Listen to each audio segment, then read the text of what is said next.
Still doing it old school?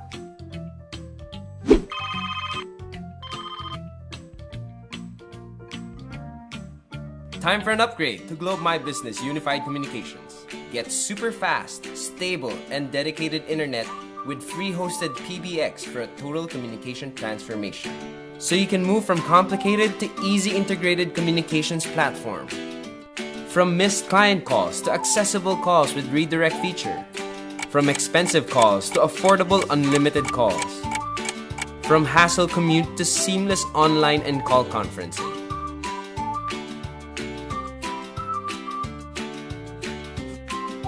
Now, isn't that awesome for your business? Digitize the way you work today. With Globe, My Business Unified Communications.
I'm Gary Caiton. I am the President and Chief Executive Officer of Dynamic Outsource Solutions Incorporated. It's better known as DOS Uno or DOS One. This was created in 2003, and we do generally customer service activities aside from the fact that we sometimes introduce new systems into the market. DOS One is a member of the Lina group of companies. 24/7, we never really go to sleep. For clients' expectations have always to be very quickly satisfied. We talked about SMS API possibilities about 2 years ago. Finally, last year, we installed it. Our problem was always how quickly do we reach our clients, and we wanted to measure this. The really surprising thing was the response grew about 25 to 39%. Your SMS API has actually solved the collection problem, no? Because we've been able to collect faster than it used to. Secondly, they could call immediately. They want clarifications. We're always there to receive the calls. This system has tremendously impacted on our revenues because productivity is higher. Then your profitability is also rises. Globe Labs is really, I love you, no, for your client. This is something that Globe created because of their need to improve customer experience. Customers today, they need it now. So you have to be able to respond fast. If you are digital, you're able to be more effective. You're able to improve your productivity, perform better, and become more profitable. I would recommend Globe Labs SMS API, simply because if you want to get ahead, you cannot get ahead without it. Secondly, if you want to be more of today's millennial thinking, be there. Otherwise, you get lost. So you be relevant if you have Globe Labs SMS API. My name is Gary Caiton. I am the President and Chief Executive Officer of Dynamic Outsource Solutions, or DOS One, and we are powered by Globe Labs.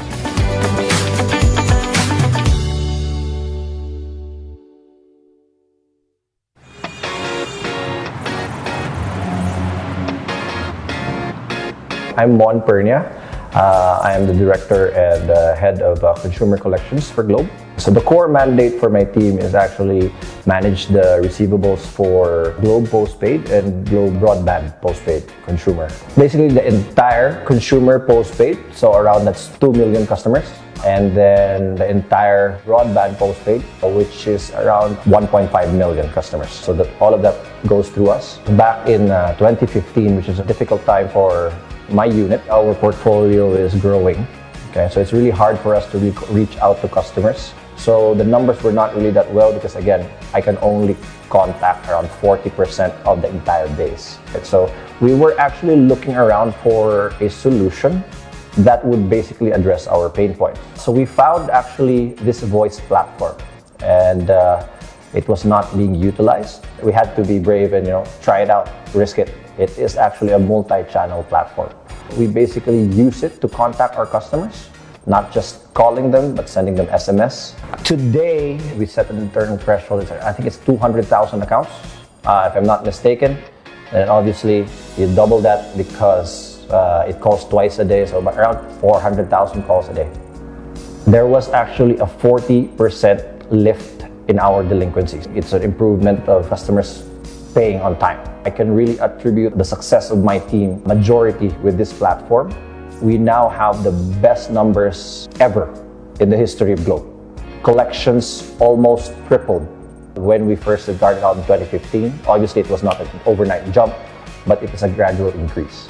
I'm lucky to have this system with us right now. It's working for us. I'm Mon Pernia. I'm the Director and Head of Collections and Recoveries for Globe Telecom, and we are powered by Globe Labs.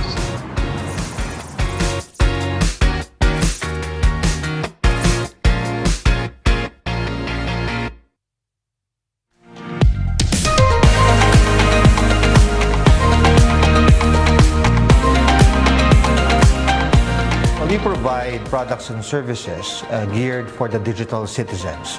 We provide electronic money accounts and even loan services as well. So we would like our customers to be able to access us to digital channels. And one of them would be a smartphone. And for them to be able to access our app, they would need a data connection. So with Globe Labs sponsored access, we were now able to provide our customers access to our Ian app anytime, anywhere, without the need for them to look for a Wi-Fi or any Wi-Fi hotspot, which leads to an increased engagement, increased transactions, and increased usage of our Ian app. It was quite easy to integrate your service to our Ian app without the need for programming. We digitize, not just for the sake of using technology, but to deliver a wonderful customer experience. I am Paolo Baltao. I head the Ian Banking Group of Union Bank of the Philippines, and we are powered by Globe Labs.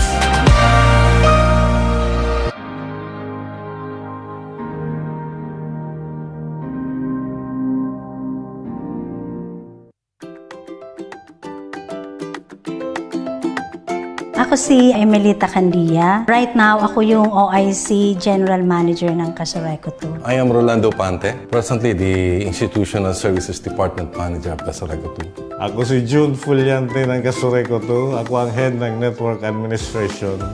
Casoreco 2, ito yung acronym niya ng Camarines Sur 2 Electric Cooperative. And also, Casoreco 2 has a 10 districts na ino-operate under the supervision of National Electrification Administration. 25 years na din ako sa Casoreco 2 and talagang yung ups and downs during that period ng 25 years is napakarami na talaga. Nung binagyo kami, yun yung nawalan kami ng mga telepono. Naging problema namin, wala kaming communication sa mga consumer, hindi sila makatawag dito. Nakarating pa sa media yung mga complaints na gano'n na, ba't gano'n yung multi-million na company walang communication system? Hindi kami maka-answer dun sa kanilang mga complaints.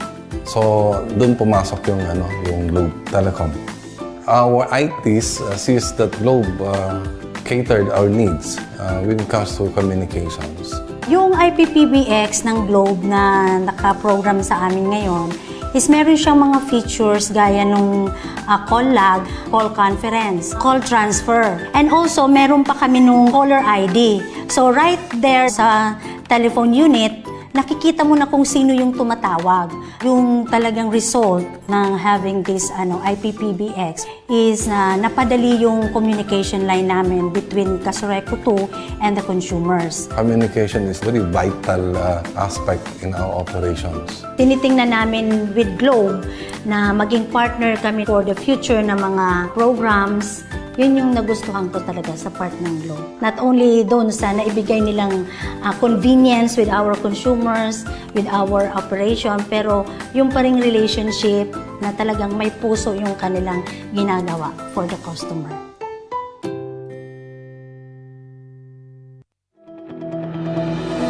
Globe My Business Success Secrets, featuring Rural Bank of Digos in Davao was founded in 1956. Ang kliyente sa Rural Bank of Digos Incorporated ay mga farmers and fishermen na dapat tratuhin bilang isang pamilya kasi sa kanila nanggaling ang pagkain ng ating bayan. Ang kliyente ng Rural Bank of Digos is very diverse. We have farmers, fishermen, hotel owners, karaniwang tao sa palengke, market vendors, sari-sari store owners, and construction firm owners. It's very unique when it comes to their banking needs. The Rural Bank of Digos has 8 digitally connected branches in the Davao area. Very personal ang relationship ng Rural Bank of Digos at ang mga kliyente namin. Customized, personalized service. That is our edge. We build relationship to our clients. Sinabi ko nga, one of our clients, si Queenie, is very successful in her bake shop. And the Mer's Kitchenette is a very successful story na tinulungan namin sila when they expand their business as well. Lahat ng branches ng Rural Bank of Digos is securely linked electronically, kaya mabilis na dedesisyonan ng management ang kailangan ng mga kliyente. This special relationship with clients is what sets them apart from bigger commercial banks. Malaki ang tiwala ng mga kliyente amin because of the traditional way how my lolo ran it and manage it. And this traditional way of banking will still thrive in this digital world. Fostering a traditional relationship with clients paired with modern digital solutions has made the Rural Bank of Digos ready for the future.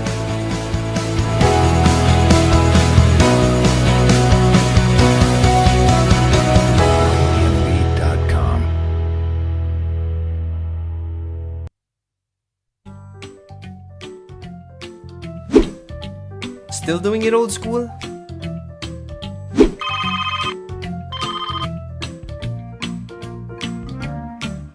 Time for an upgrade to Globe My Business Unified Communications. Get super fast, stable, and dedicated internet with free hosted PBX for a total communication transformation. So you can move from complicated to easy integrated communications platform. From missed client calls to accessible calls with redirect feature. From expensive calls to affordable unlimited calls. From hassle commute to seamless online and call conferencing.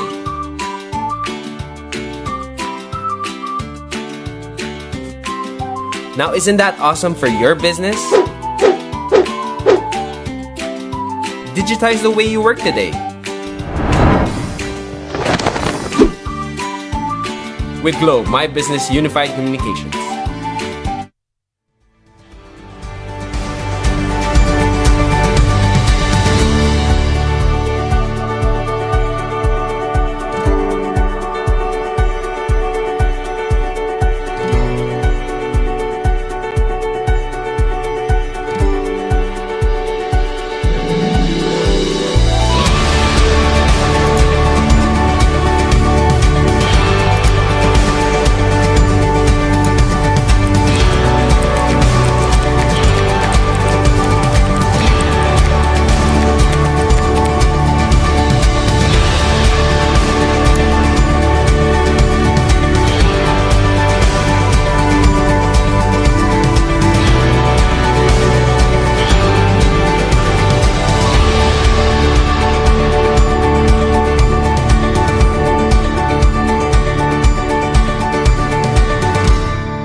I'm Gary Caiton.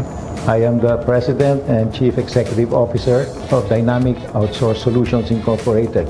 It's better known as DOS Uno or DOS One.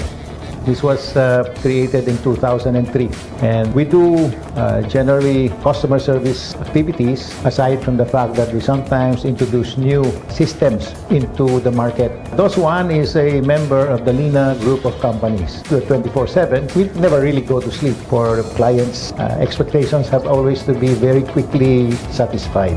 We talked about SMS API possibilities about 2 years ago. Finally, last year, we installed it. Our problem was always how quickly do we reach our clients. And we wanted to measure this. The really surprising thing was the response grew about 25 to 39%. Your SMS API has actually solved the collection problem, no? Because we've been able to collect faster than it used to. Secondly, they could call immediately. They want clarifications. We're always there to receive the calls. This system has tremendously impacted on our revenues. Because productivity is higher, then your profitability is also rises. Globe Labs is really, I love you, no, for your client. This is something that Globe created because of their need to improve customer experience. Customers today, they need it now. So you have to be able to respond fast. If you are digital, you're able to be more effective. You're able to improve your productivity, perform better, and become more profitable. I would recommend Globe Labs SMS API, simply because if you want to get ahead, you cannot get ahead without it. Secondly, if you want to be more of today's millennial thinking, be there. Otherwise, you get lost. So you be relevant if you have Globe Labs SMS API. My name is Gary Caiton. I am the President and Chief Executive Officer of Dynamic Outsource Solutions, or DOS1, and we are powered by Globe Labs.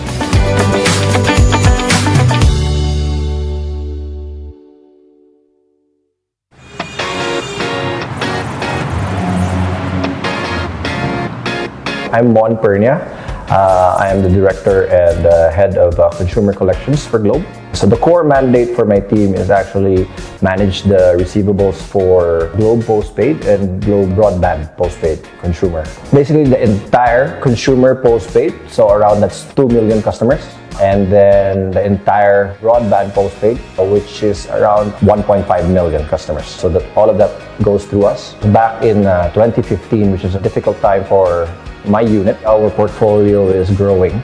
Okay, so it's really hard for us to reach out to customers. So the numbers were not really that well because again, I can only contact around 40% of the entire base. Okay, so we were actually looking around for a solution that would basically address our pain point. So we found actually this voice platform, and it was not being utilized. We had to be brave and try it out, risk it. It is actually a multi-channel platform.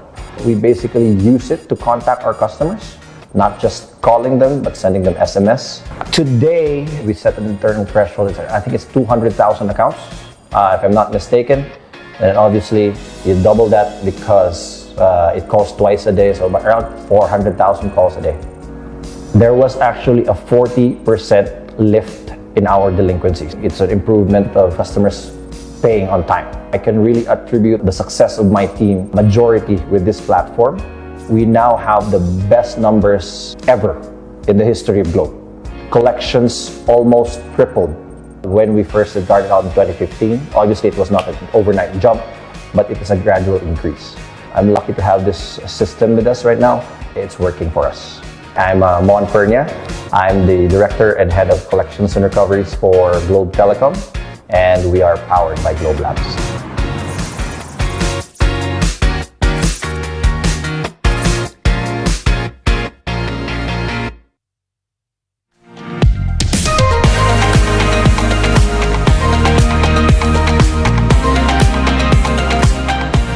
We provide products and services geared for the digital citizens. We provide electronic money accounts and even loan services as well. So we would like our customers to be able to access us to digital channels. And one of them would be a smartphone. And for them to be able to access our app, they would need a data connection. So with Globe Labs sponsored access, we were now able to provide our customers access to our Ian app anytime, anywhere, without the need for them to look for a Wi-Fi or any Wi-Fi hotspot, which leads to an increased engagement, increased transactions, and increased usage of our Ian app. It was quite easy to integrate your service to our Ian app without the need for programming.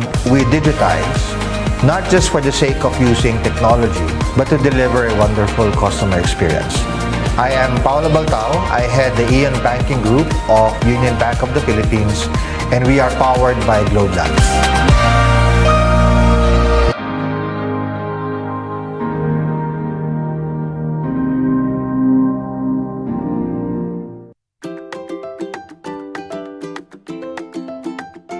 Ako si Emelita Candia. Right now, ako yung OIC General Manager ng Casureco 2. I am Rolando Pante, presently the Institutional Services Department Manager of Casureco 2. Ako si June Fuliante ng Casureco 2. Ako ang Head ng Network Administration. Casureco 2, ito yung acronym niya ng Camarines Sur 2 Electric Cooperative. And also, Casureco 2 has a 10 districts na ino-operate under the supervision of National Electrification Administration. 25 years na din ako sa Casureco 2 and talagang yung ups and downs during that period ng 25 years is napakarami na talaga. Nung binagyo kami, yun yung nawalan kami ng mga telepono, naging problema namin, wala kaming communication sa mga consumer, hindi sila makatawag dito. Nakarating pa sa media yung mga complaints na gano'n na, ba't gano'n yung multi-million na company walang communication system? Hindi kami maka-answer dun sa kanilang mga complaints. So, doon pumasok yung Globe Telecom. Our ITs sees that Globe catered our needs when it comes to communications. Yung IPPBX ng Globe na naka-program sa amin ngayon is meron siyang mga features gaya nung call log, call conference, call transfer. And also, meron pa kami nung caller ID. So right there sa telephone unit, nakikita mo na kung sino yung tumatawag.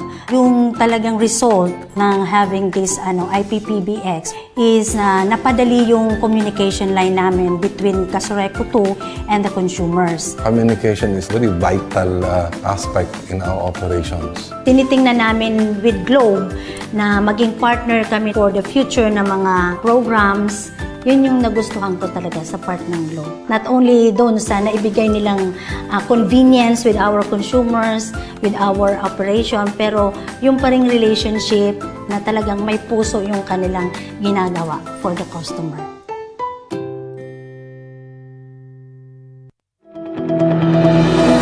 Globe My Business Success Secrets, featuring Rural Bank of Digos in Davao was founded in 1956. Ang kliyente sa Rural Bank of Digos Incorporated ay mga farmers and fishermen na dapat tratuhin bilang isang pamilya kasi sa kanila nanggaling ang pagkain ng ating bayan. Ang kliyente ng Rural Bank of Digos is very diverse. We have farmers, fishermen, hotel owners, karaniwang tao sa palengke, market vendors, sari-sari store owners, and construction firm owners. It's very unique when it comes to their banking needs. The Rural Bank of Digos has 8 digitally connected branches in the Davao area. Very personal ang relationship ng Rural Bank of Digos at ang mga kliyente namin. Customized, personalized service. That is our edge. We build relationship to our clients. Sinabi ko nga, one of our clients, si Queenie, is very successful in her bake shop. And the Mer's Kitchenette is a very successful story na tinulungan namin sila when they expand their business. Lahat ng branches ng Rural Bank of Digos is securely linked electronically, kaya mabilis na dedesisyonan ng management ang kailangan ng mga kliyente. This special relationship with clients is what sets them apart from bigger commercial banks. Malaki ang tiwala ng mga kliyente amin because of the traditional way how my lolo ran it and manage it. And this traditional way of banking will still thrive in this digital world. Fostering a traditional relationship with clients paired with modern digital solutions has made the Rural Bank of Digos ready for the future.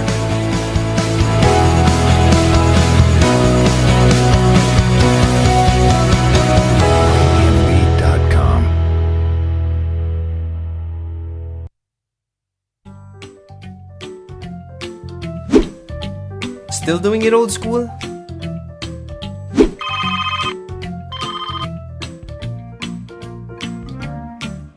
Time for an upgrade to Globe My Business Unified Communications. Get super fast, stable, and dedicated internet with free hosted PBX for a total communication transformation.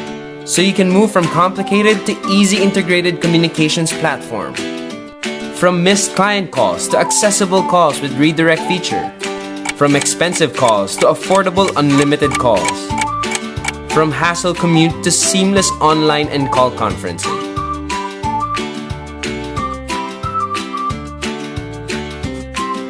Now, isn't that awesome for your business?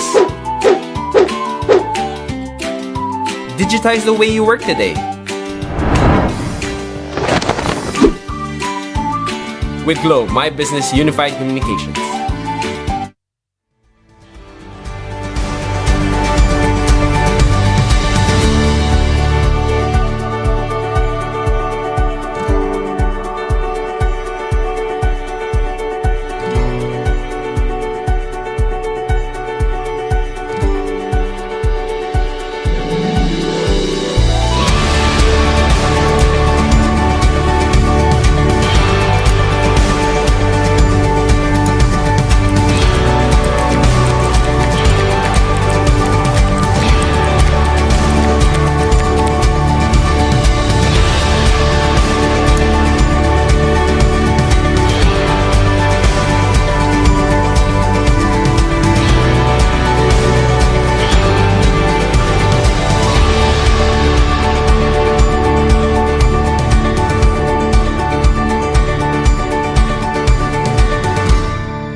I'm Gary Caiton. I am the President and Chief Executive Officer of Dynamic Outsource Solutions Incorporated. It's better known as DOS Uno or DOS One. This was created in 2003, and we do generally customer service activities aside from the fact that we sometimes introduce new systems into the market. DOS One is a member of the Lina group of companies. 24/7, we never really go to sleep. For clients, expectations have always to be very quickly satisfied. We talked about SMS API possibilities about 2 years ago. Finally, last year, we installed it. Our problem was always how quickly do we reach our clients, and we wanted to measure this. The really surprising thing was the response grew about 25 to 39%. Your SMS API has actually solved the collection problem, no? Because we've been able to collect faster than it used to. Secondly, they could call immediately. They want clarifications, we're always there to receive the calls. This system has tremendously impacted on our revenues. Because productivity is higher, then your profitability is also rises. Globe Labs is really, I love you, no, for your client. This is something that Globe created because of their need to improve customer experience. Customers today, they need it now. So you have to be able to respond fast. If you are digital, you're able to be more effective. You're able to improve your productivity, perform better, and become more profitable. I would recommend Globe Labs SMS API, simply because if you want to get ahead, you cannot get ahead without it. Secondly, if you want to be more of today's millennial thinking, be there. Otherwise, you get lost. So you be relevant if you have Globe Labs SMS API. My name is Gary Caiton. I am the President and Chief Executive Officer of Dynamic Outsource Solutions, or DOS One, and we are powered by Globe Labs.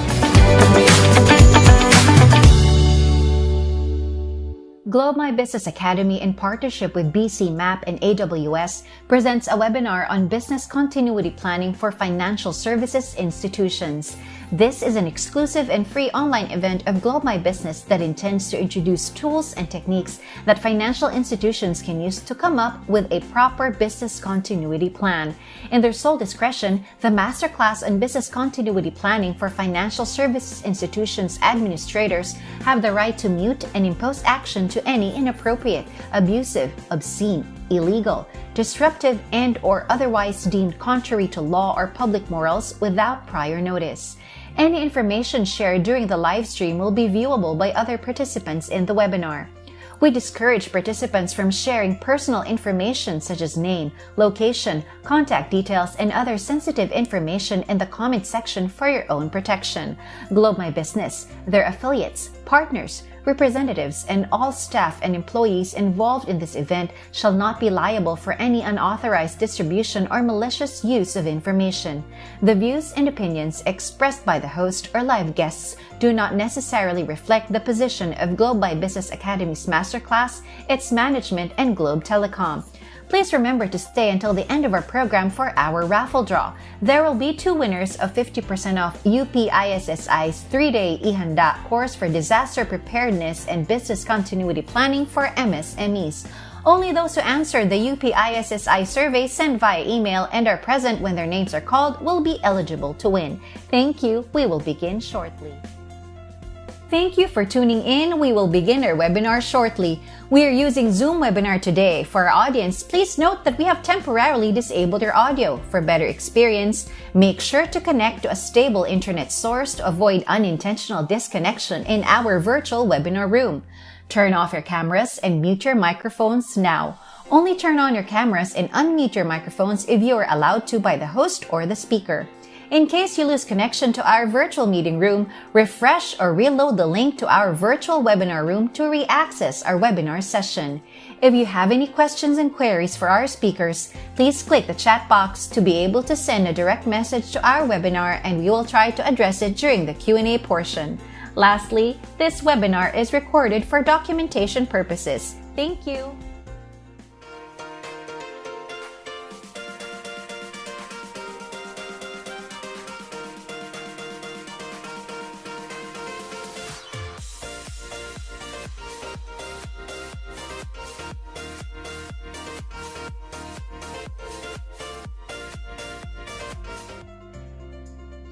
Hi, we are here. We are finally live. A Globe afternoon to everybody. Welcome to Globe My Business Academy presents a webinar on business continuity planning for financial services institutions in partnership with BC MAP and AWS. My name is Sonja Khalid and I'll be your host and moderator for this afternoon. How are you all doing? Nakapag-merienda na ba kayo?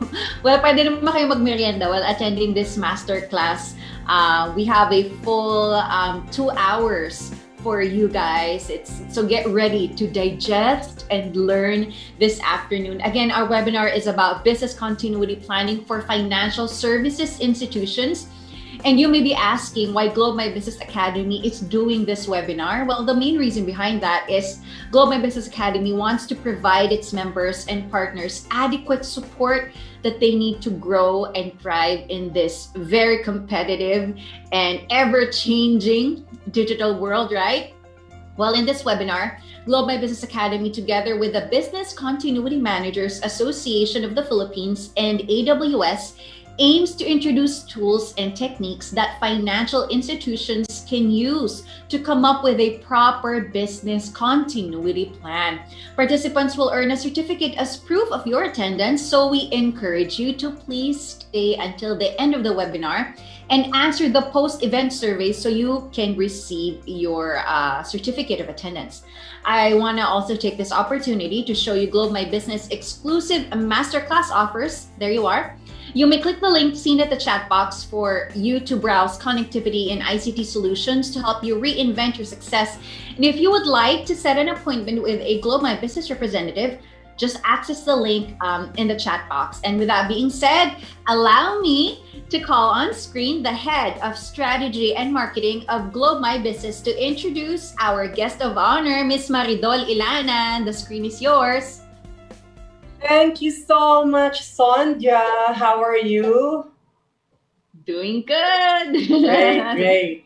Welcome, valued members of the financial services industry.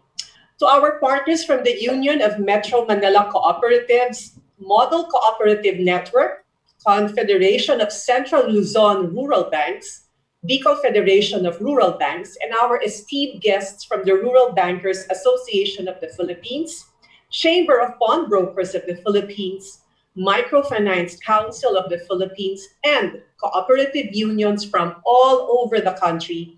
Thank you for being here with us this afternoon. Business continuity planning, or BCP, is something we need to learn about now more than ever. In the past year alone, we've experienced multiple natural disasters that made regular business operations challenging. Nandiyan yung Taal volcano eruption at saka yung Typhoon Rolly, to name a few. Not to mention the COVID-19 pandemic, which is still ongoing. For the finance industry, business continuity is especially important because you are the pillars and the enablers of our economy and the key for all of us to bounce back. That is why Globe My Business is more than happy to organize learning sessions like these to show support to our banks, cooperatives, pawn shops, insurers, and microfinance institutions. We are thankful to the Business Continuity Managers Association of the Philippines for enriching today's session with their experience, and AWS for their technical knowledge. Today's session is only the first in a series of webinars for the finance industry. We at Globe My Business aim to provide capacity building programs such as these, partnered with our wide range of digital solutions, from reliable internet and branch connectivity to best-in-class cloud solutions such as AWS. Together, let's make your financial services more inclusive. So, to kickstart our program for this afternoon, allow me to introduce our very special guest. Our guest of honor is the Deputy Governor of the Financial Supervision Sector, which is primarily in charge of bank and other BSP-supervised financial institutions control. She began her career with the BSP as a bank inspector in 1984 and rose through the ranks to become Deputy Governor in 2017. She is currently the chair of the Executives Meeting of East Asia Pacific Central Bank's Working Group on Banking Supervision, which is composed of central banks and supervisory authorities from 11 East Asian and Pacific countries, and works on bank supervision issues related to its members. It is my great honor to call on screen the Deputy Governor of the Financial Supervision Sector of the Bangko Sentral ng Pilipinas, Chuchi Fonacier. Friends in the financial services sector, particularly from the rural banks, cooperatives, pawn shops, and microfinance institutions, a pleasant afternoon to all of you. On behalf of the Bangko Sentral ng Pilipinas, I warmly welcome everyone to this webinar on business continuity planning. The BSP commends the Business Continuity Managers Association of the Philippines and Globe My Business Academy for organizing this webinar that is both timely and relevant. Indeed, the COVID-19 pandemic brought to the fore the importance of sound business continuity planning and execution for the BSP-supervised financial institutions, or the BSFIs.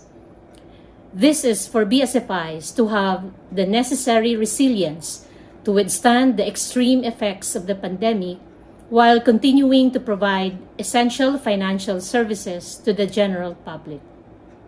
At the onset of the ECQ period, the Bangko Sentral issued several policies reminding BSFIs to activate their COVID-19 response plans as required under BSP Circular number 951 dated March 20, 2017. Such plans aim to safeguard the health and safety of BSFI's employees, stakeholders, and customers, address operational challenges while ensuring that basic financial needs of the public, such as deposit taking, ATM withdrawals, check clearing, and other banking and payment services are met.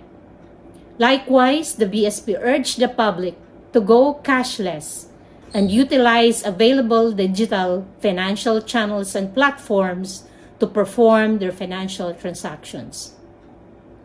With the digital push from the BSP, as well as the strict community quarantine protocols, the pandemic triggered a massive shift to digital payments and financial services by clients. In 2020, the total volume and value of InstaPay and PesoNet transactions surged, with reported values of 1.24 trillion pesos and 2.79 trillion pesos, representing 378% and 122% increase from 2019 figures respectively. Likewise, digital onboarding of financial consumers ramped up expansion of digital customer base of BSFIs with over 4 million accounts open within the first 2 months of the ECQ period. Through digital channels and services such as internet banking, mobile apps, InstaPay, and PesoNet, financial consumers are able to pay their bills, purchase basic necessities, send money to their loved ones, and perform essential financial transactions. All of these were done without leaving the comforts of their homes, which helped in a significant way with the government's efforts to curb the spread of the COVID-19 virus. For the benefit of consumers, this changing customer behavior prompted financial institutions to accelerate their digital onboarding projects and fast-track the development of key functionalities in digital channels such as acceptance of remote check deposits, placements of investments, and other financial transactions. Moreover, BSFIs augmented their technological capacities, such as migrating to cloud-based platforms and solutions, in order to address the increased digital demands of their customers and support remote work-from-home arrangements of their employees. With the growing popularity of these digital channels, cyber attackers and scammers are also exploring ways to cheat and steal the hard-earned money of consumers. The BSP cyber security surveillance activities confirmed the increasing propensity for cyber threat actors to prey on the vulnerabilities of the public. These range from phishing emails and malicious websites using the pandemic as a general theme and other varied forms of cyber fraud and attacks which persisted during the pandemic. To counter these evolving threats, the BSP intensified its cyber surveillance efforts through daily monitoring of major cyber incidents and disruptions and initiating routine surveys on COVID-19 themed cyber threats and attacks.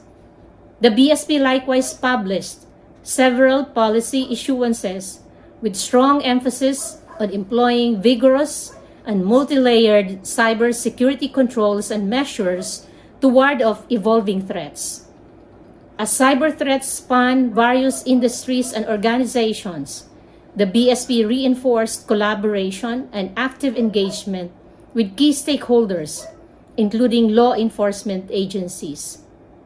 To sustain consumer protection, the BSP embarked on focused and aggressive cybersecurity awareness campaigns to alert and warn financial consumers of emerging cyber threats and scams.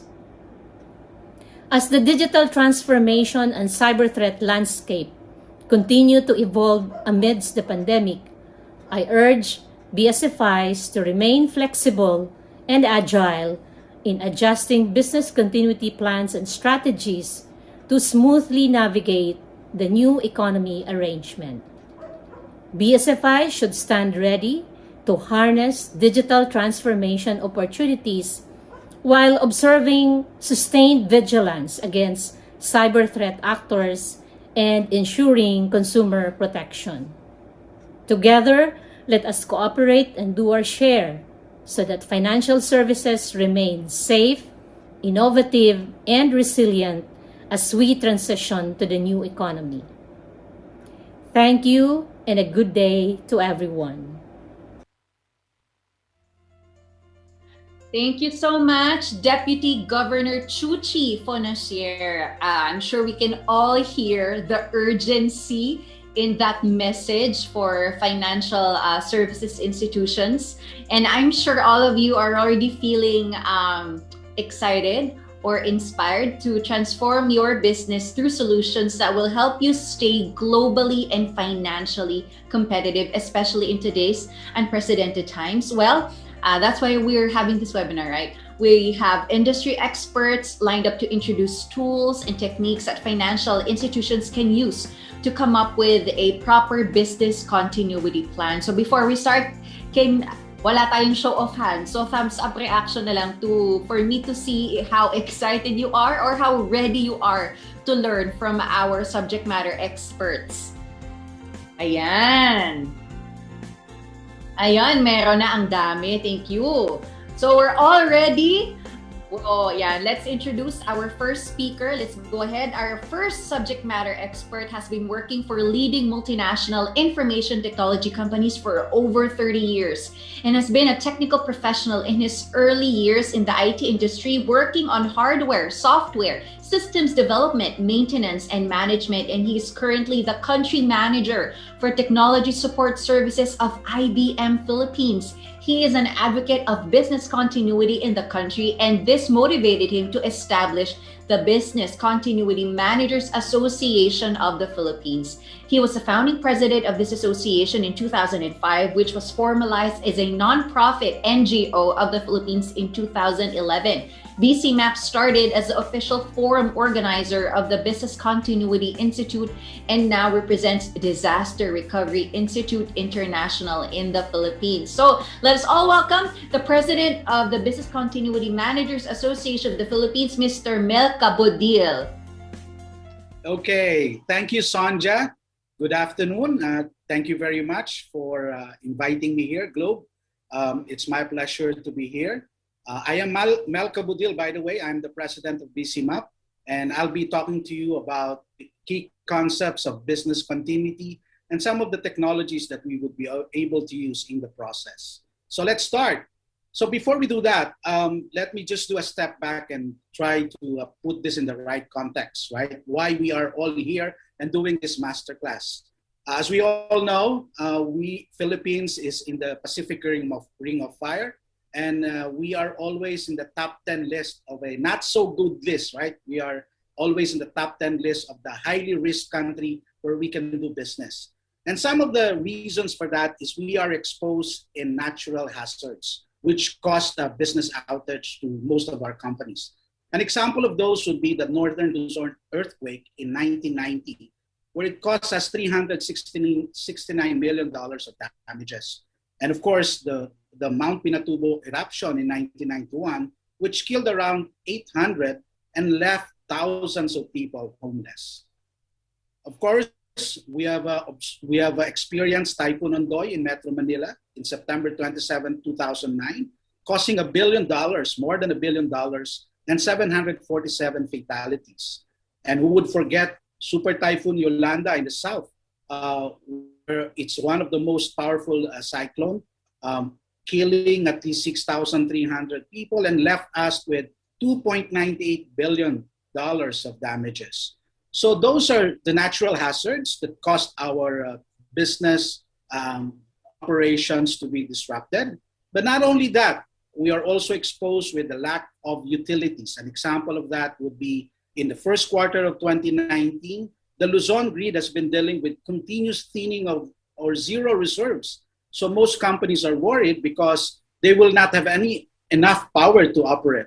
So that's power. We also had some challenges in water. If you remember, in April 2019, MWS has penalized Manila Water Company with a hefty fine, 1.134 billion pesos of fine, because they were not able to supply enough water to their concessionaire area, right? So electrical, water problems, and as we all know, in the early stages of 2020, January 13, 2020, we all know and we have experienced that eruption of Taal volcano. And what's the business impact of that? PSE trading was suspended and flights in the Manila International Airport were canceled. So it affected most of our BPOs in Santa Rosa. We can't even quantify at that point what was the real impact on the BPO industry. But from a Department of Agriculture report, it cost about $60.1 million US dollars, covering 2,722 hectares. So it's really challenging. We started 2020 with a challenge of the Taal volcano eruption. And now, as we are experiencing, come March 16, 2020, we all experience COVID-19. And let me tell you that this is not the first time that we have experienced a pandemic situation. Way back in April 2003, we already had SARS-CoV-1, which already impacted our GDP, minus 1%. in the forecast that the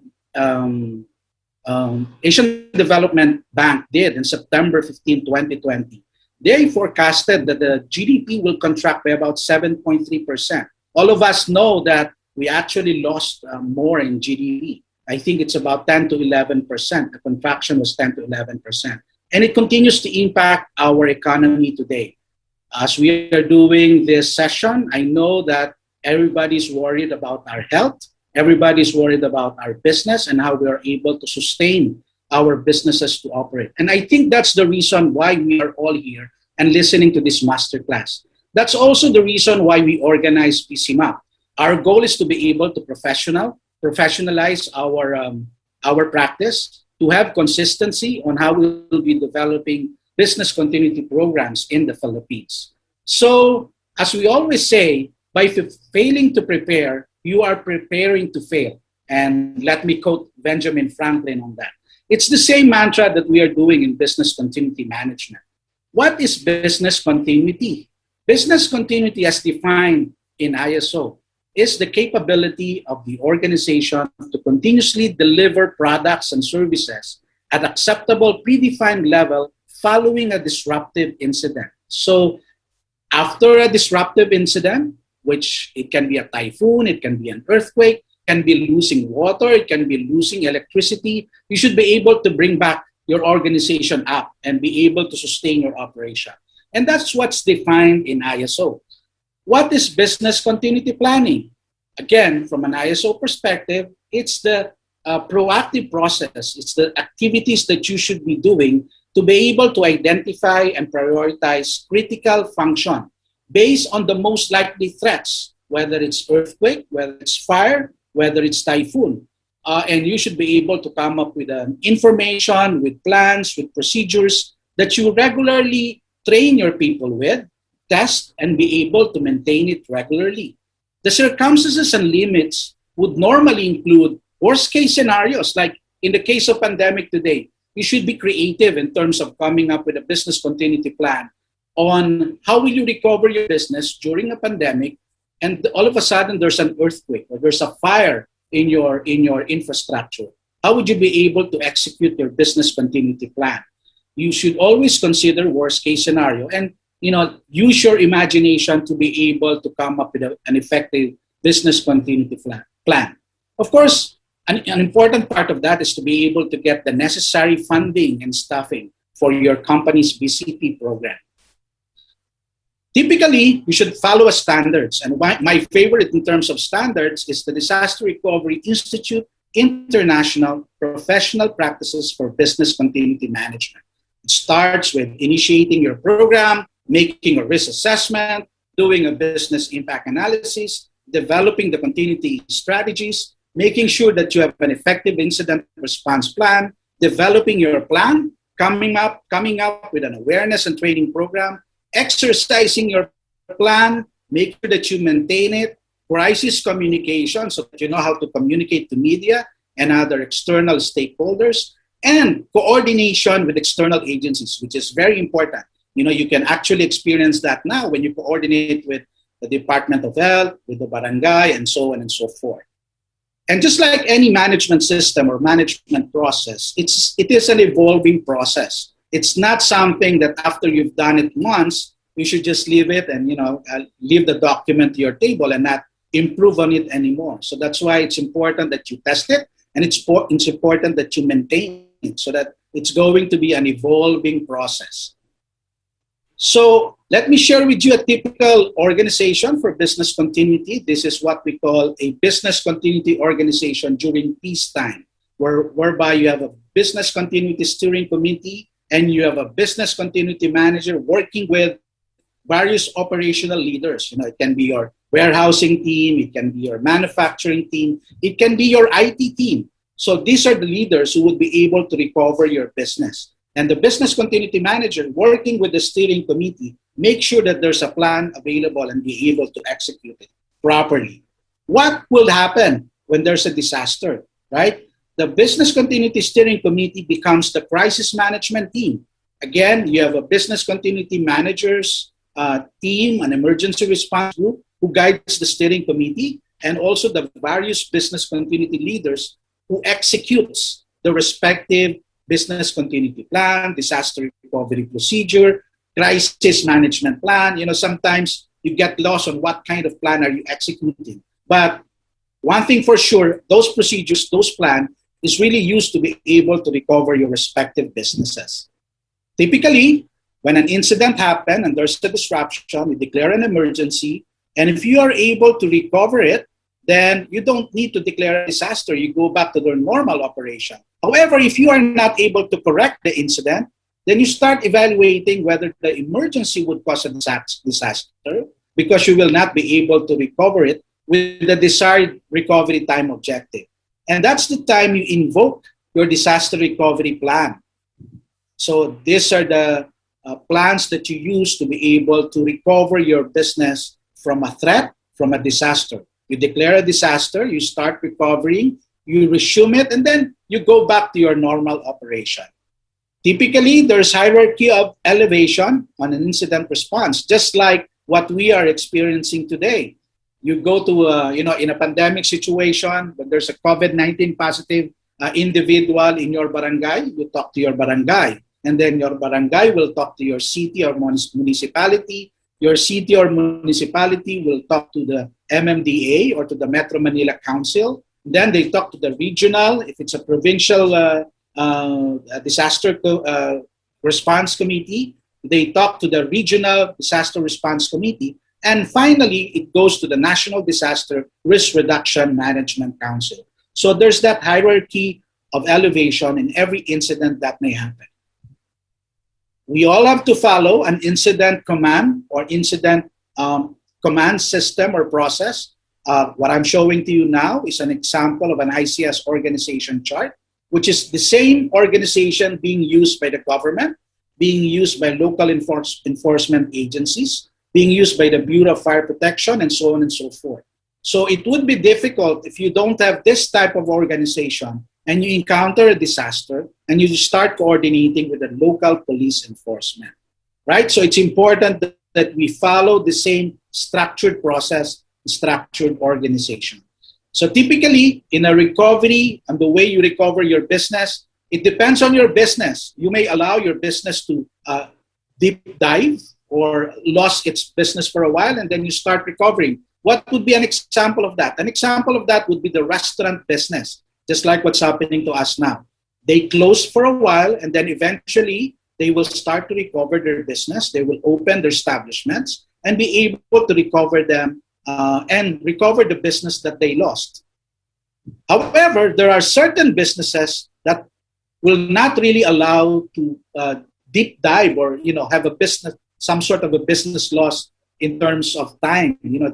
Companies like banks, companies like Globe, telco, they cannot afford not to have a service. They cannot afford, you and I cannot afford to lose our banking transaction. So this type of industry should exhibit or be able to strive to do continuity protection, meaning the sooner you are able to notice the disruption and be able to contain it and be able to recover it quickly, like in the banks, in the case of the banks, most large banks are only allowed by the banking sector, by the central bank, to be able to lose their business only for 2 hours, right? So if the large banks are not able to operate after 2 hours, they will be investigated and perhaps penalized. I understand that the central bank is with us this afternoon, and I'm sure they want to make sure that we protect the banking system, the financial sector of our country,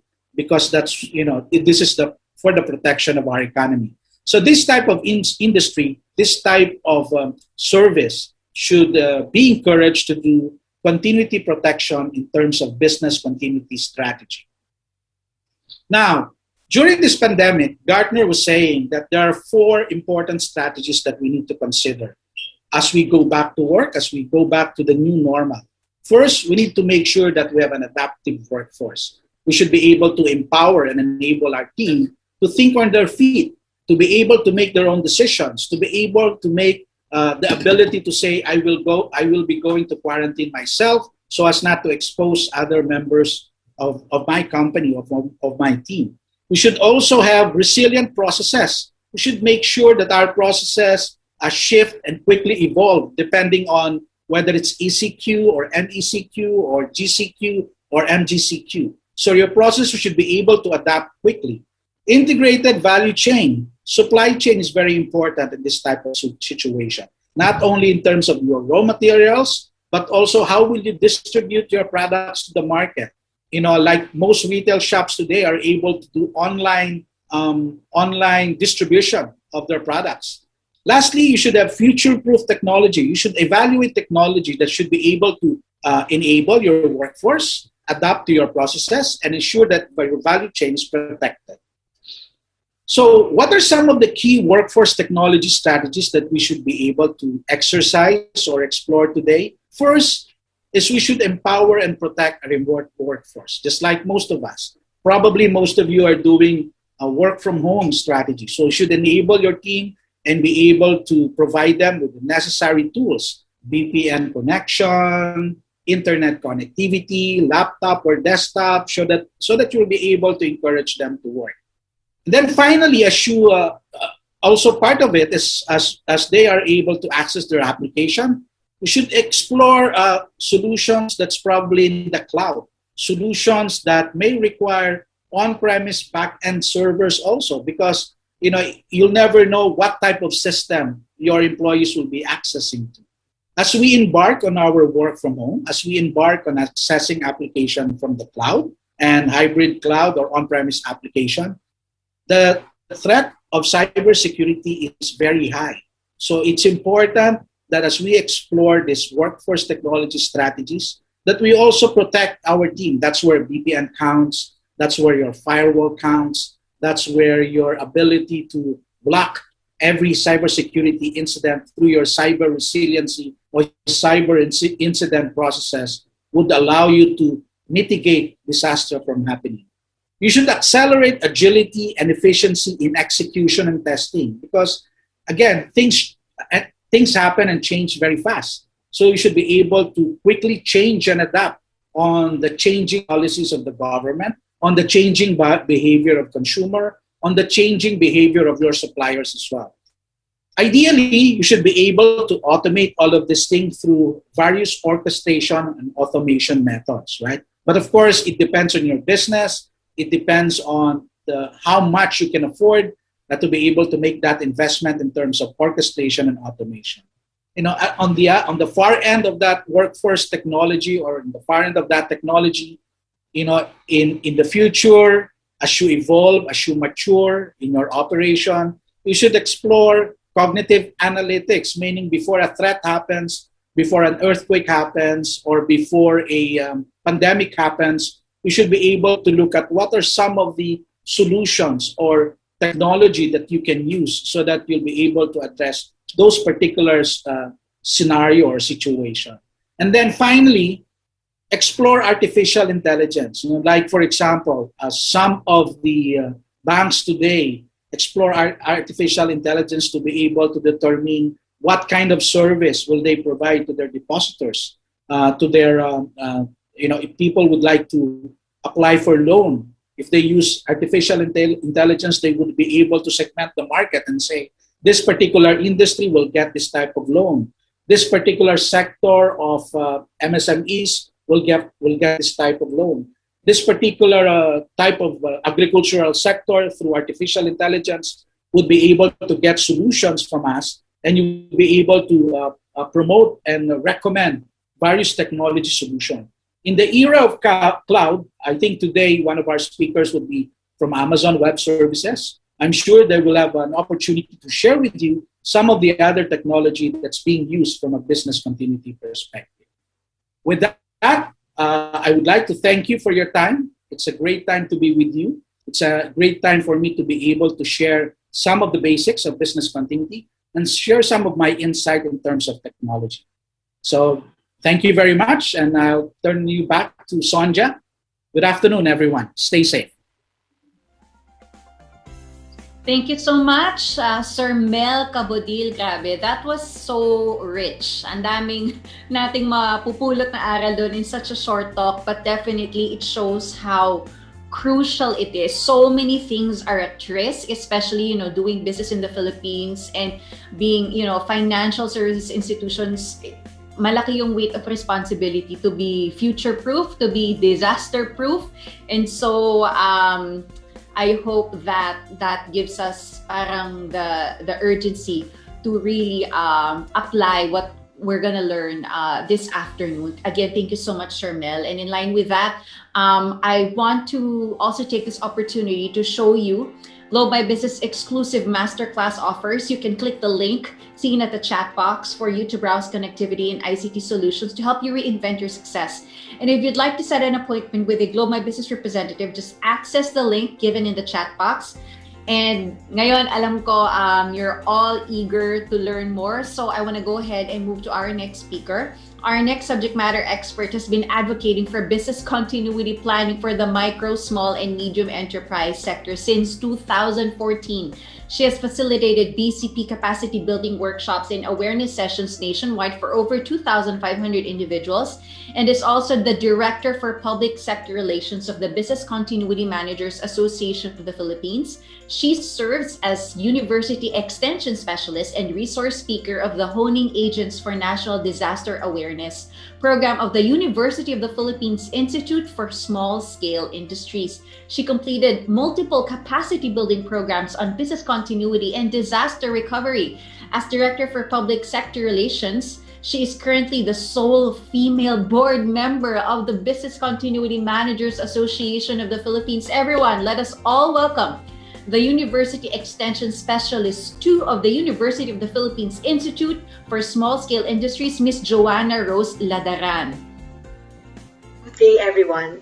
I would like to thank and congratulate Globe My Business for organizing this BCM Awareness Forum. We are glad to be part of this event, as this shows strong commitment in promoting the culture of preparedness among the financial services industry, as well as in helping promote the sustainable recovery of the micro, small, and medium enterprise sector. For this session, I would like to share with you some basics of business continuity management and realities on the ground based on our research among the micro, small, and medium enterprises with regards to the effects of the COVID-19 pandemic on their business operations. If someone asks you on a scale of 1 to 10, with 10 meaning very prepared, how prepared is your organization in facing the potential threats to your business? Can you readily answer this question? Maybe some of you would first ask me, what are the potential threats that our business may face? Businesses in the Philippines face a wide range of hazards, including weather-related events such as typhoon. On the other hand, you have earthquakes, fire, human-induced disruptions such as theft, workplace violence, cybersecurity, and disruptions caused by widespread infectious disease. The hazards we are facing are being compounded by the COVID-19 pandemic. For instance, how can you face the aftermath of an earthquake? Say you're evacuating your employees, while ensuring physical distancing in light of the COVID-19 pandemic. In relation to this, you can also look into specific disruptions. For instance, you can look into what will you do if 70% of your workforce cannot come to work due to an illness? How can you deliver your services if your building premises becomes inaccessible? What if your internet connection goes down? Or let's say, what if power goes down? What if you are unable to deliver your services due to lockdowns and other travel restrictions?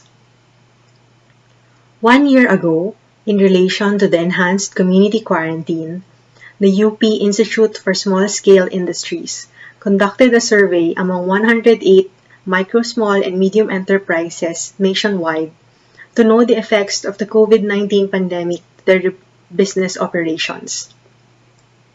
65% of our MSMEs responded that they experienced closure of business. 58% had employees who cannot come to work, and others had cash flow problems, including drop in sales. It is also important to highlight supply chain disruptions such as travel restrictions and delays in the delivery of goods and services. When asked how many months their current cash flow can keep their business afloat, 68% of the MSME respondents noted that they would not be able to survive within 3 months' time. Note that we conducted this survey 1 year ago. That is why we are conducting another survey to assess the status of our MSMEs this year. 84% experienced 50% to 100% sales decline, of which 47% said their sales have been totally wiped out. Majority of this includes the sectors not considered as providing essential goods and services. To cope with the effects of the ECQ implementation, 36% of our MSMEs implemented work-from-home arrangement. However, in here we can see that this low percentage is due to the fact that not all businesses are capable or are allowed to implement work-from-home arrangements. Unfortunately, due to their cash flow problems, 22% of the MSMEs had to lay off or let go of their employees. Others reduced the number of working hours. Others did shifting or rotation of workers in order to implement physical distancing in the workplace.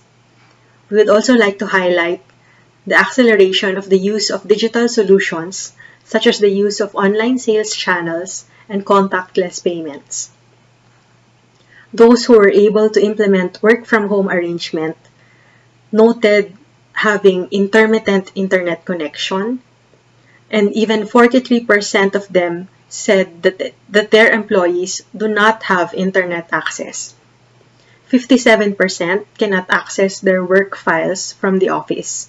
This means that they do not have either cloud storage or other document backup strategies.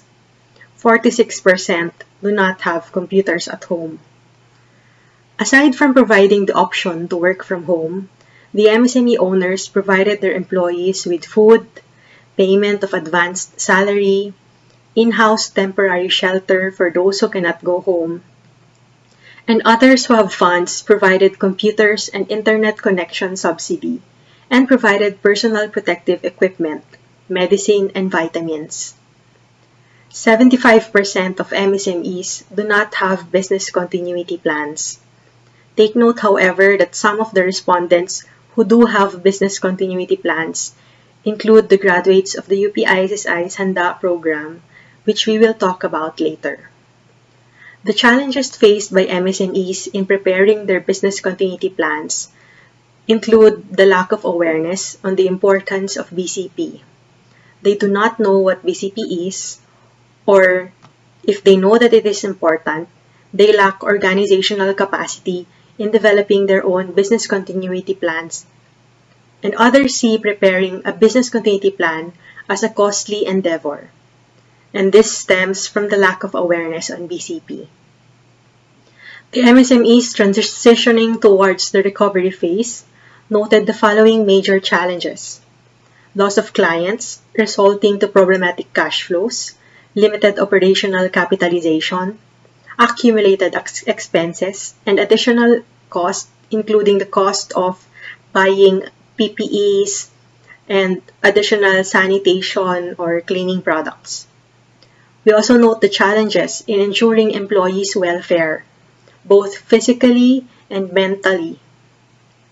When asked what kind of assistance they need to recover, 70% of the MSMEs noted that they need tax breaks, interest-free loans, wage subsidies, and provision of working capital, all of which are related to the urgent need for financial assistance. 66% noted the need for training on business continuity planning, as now more than ever, MSMEs realize the importance of having business continuity strategies in place. This brings us to the vital role of the financial services industry in MSME recovery. For instance, restoring bank services after a disaster is very crucial as people need money to buy food, pay the wages of their employees, buy basic necessities, fuel their cars, and other payments for operational costs.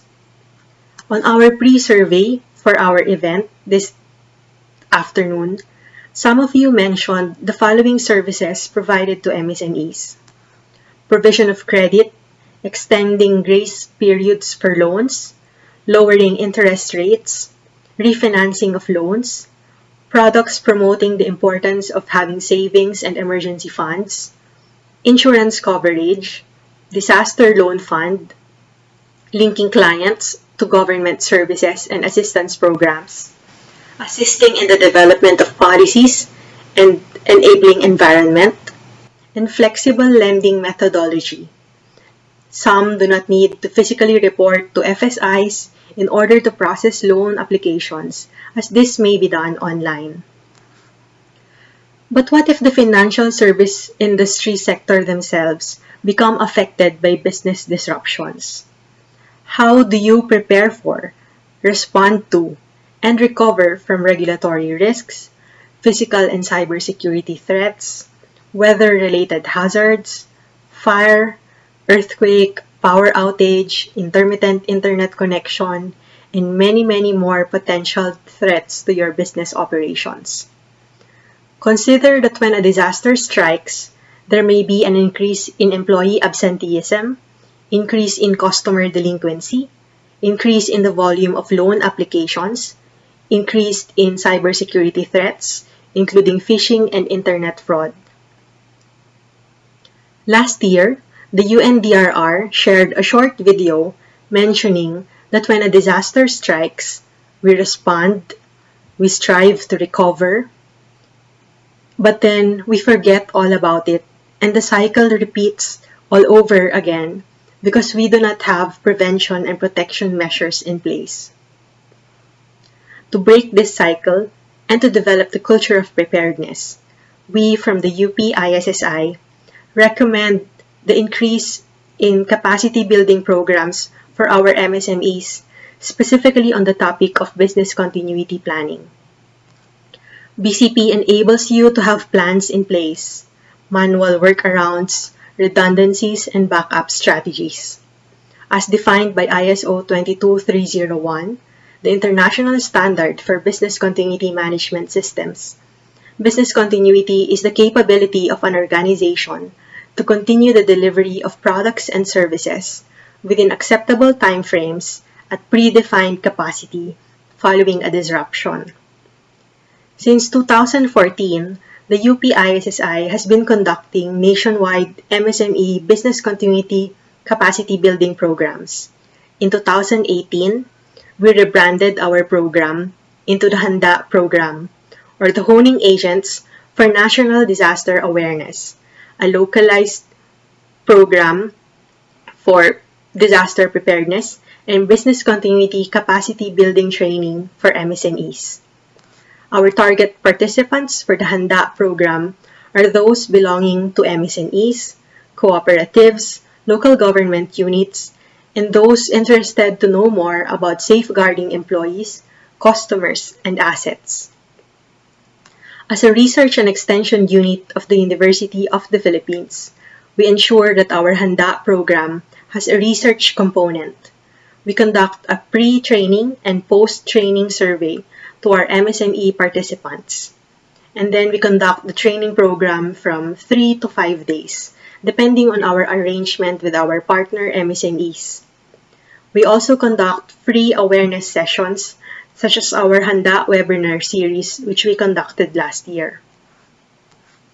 At the end of the Handa program, all of our participants are expected to develop and present 3 outputs: their initial business continuity plan, their one-page MSME BCP at a glance or enterprise resilience roadmap, and their commitment to action, as we do not want that their learnings end when they receive their certificate of completion. To know more, follow the UP-ISSI Handa Facebook page or email us at issi.research@up.edu.ph. The UP-ISSI follows its own 7 main steps in business continuity planning for MSMEs. For the purpose of our session this afternoon, let's only focus on steps 3 and 5, business impact analysis and business continuity strategies. Business impact analysis involves identifying your prioritized activities. Some of our previous MSME BCP workshop graduates, coming from the financial services industry, identified the following prioritized activities. They said they look into loan approvals, lending risk assessments, loan collections, handling customer concerns, providing over-the-counter financial services, as well as mobile banking and internet banking. Note that these are only examples, and your prioritized activities may vary based on the context of your own organizations. Now let us move on to your protection and mitigation strategies. Be informed or be up to date of guidelines, policies, and regulations from the government. On our pre-event survey, we asked you if you are familiar with the following regulations related to BCM. We have the Bangko Sentral ng Pilipinas Circular Number 951, which talks about the guidelines on business continuity management. Republic Act Number 11364, or the Cooperative Development Charter of 2019. In particular, Section 4K of RA 11364 requires registered cooperatives to develop their business continuity plans to address all kinds of risks. Republic Act Number 11058 talks about guidelines on occupational safety and health. There is an increase in awareness of the OSH, even though even before the COVID-19 pandemic, all businesses should really follow OSH standards. With our growing dependency and use of volumes of data or documents containing personal and sensitive information, we must also be mindful in complying with Republic Act 10173 or the Data Privacy Act of 2012. As the unit privacy focal person of the UP-ISSI, I always remind my co-workers of adhering to the 3 main principles of data privacy: transparency, legitimate purpose, and proportionality. You should only process information in such a way that it is adequate, relevant, suitable, and necessary to your declared purpose. You give and ask only what is needed in relation to the process being declared. You may have heard of other business establishments using the information provided by their customers in the health declaration forms in their marketing strategies. This violates customer data privacy because you told your clients that the form was only for health and contact tracing purposes and not for marketing purposes. Now more than ever, majority of businesses rely on internet services and software in connecting with their employees, their suppliers, distributors, customers, and other business partners. Sometimes we exchange documents with personal information. It is recommended that files being shared and sent through electronic means be encrypted or, at the minimum, be password protected. Another tip is to ensure that you use the BCC option when sending emails to a large number of participants. At the UP-ISSI, we have our own employee emergency contact form, which we use in case of emergencies. Last month, we were able to put this into actual use when we needed the contact details of the next of kin of our coworker who suddenly became unresponsive to our work communication channels. The list should be monitored and updated at least once a year. And you need to make sure that it is limited only to your assigned employee emergency contact person and the respective division heads or supervisors. Other points to consider when you identify your business continuity strategies include communication. Who is in charge of talking to your employees, your clients, your suppliers, and your other business partners in the event of a disruption? How do you ensure data privacy and protection as well as cybersecurity measures? How do you ensure the psychosocial well-being of your employees or your staff? How do you prepare for other threats to your business operations while at the same time dealing with the COVID-19 pandemic?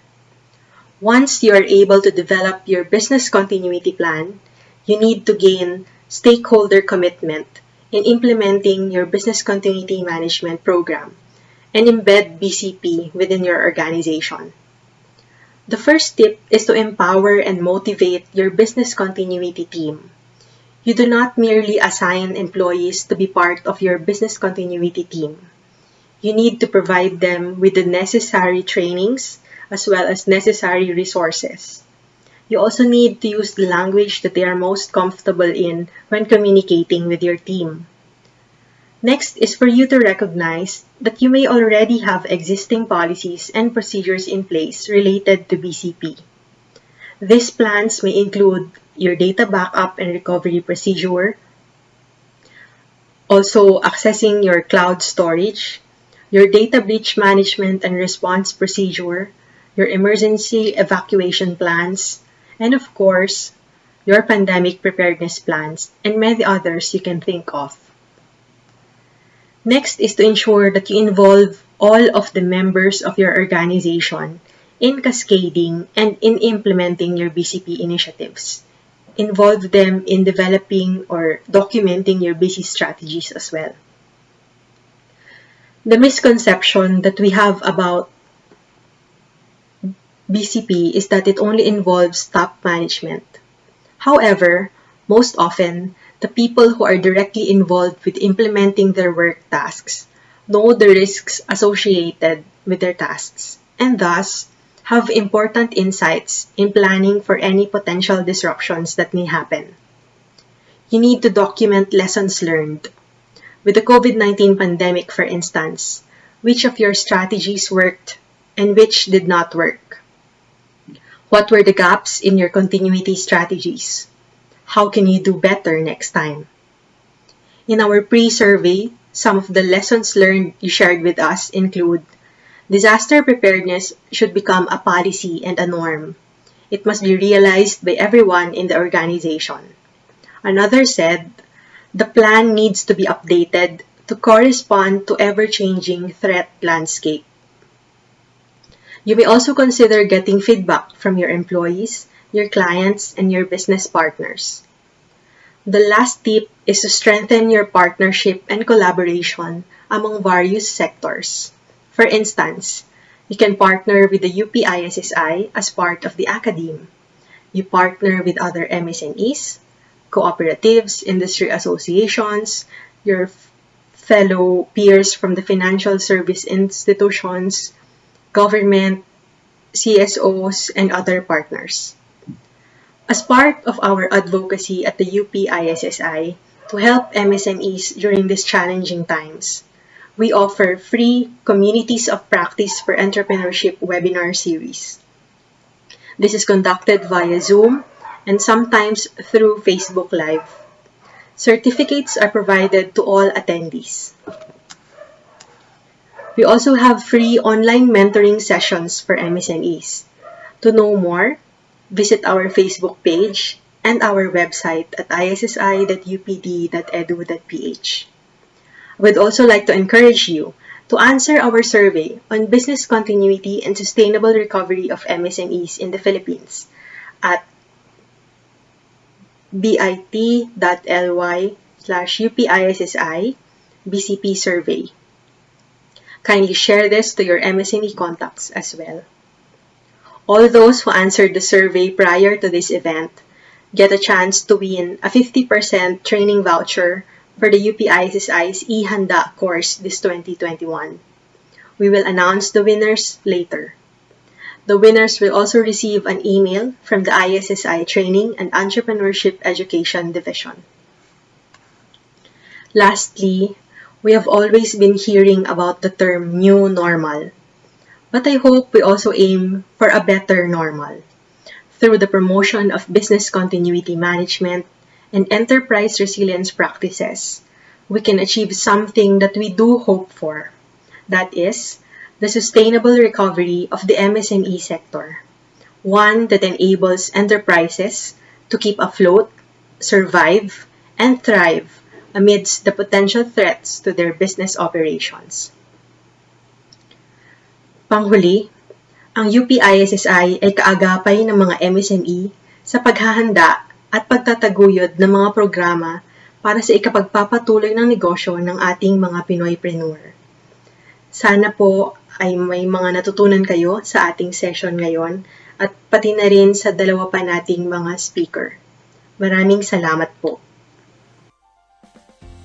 And maraming salamat din sa inyo, Miss Joanna Ladaran. I love what you said, that we're so used to new normal, but I hope that we will all aim for a better normal, di ba? And as Miss Joanna mentioned kanina, financial services are really vital for the recovery of MSMEs, and that's why every financial institution needs a solid business continuity plan. And kagaya nung minention na kanina, one of the challenges that was mentioned that hinders business continuity is not being able to access work files outside of the office, meaning wala silang cloud-based data storage or document backup strategies. And I believe that our next speaker will be able to provide you tools that can help solve that. And but before I introduce our next speaker, recall that as mentioned earlier, of the businesses survey that had a business continuity plan in place, some were graduates of the UPISSI eHanda course, and today we will be drawing two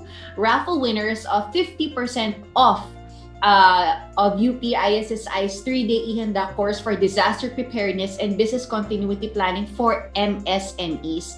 And again, it's only for those who answered the UPISSI survey sent via email and are present when their names are called to be eligible to win. You can click the UPISSI link found in the chat box to answer that survey, and make sure that you stay till the end so that you get a chance to win. Because if I call your name and you're not here, unfortunately, you forfeit your win. All right, let's now keep the ball rolling as we move on to our third and last speaker of today's masterclass. Our last expert has 20 years experience as an IT professional helping SMEs and large enterprises in transforming their business through technology. He holds various leadership roles in product management and partner management covering Southeast Asia countries, including the Philippines. So let's all welcome the Territory Account Manager of Amazon Web Services Philippines, Mr. Bernard Chua.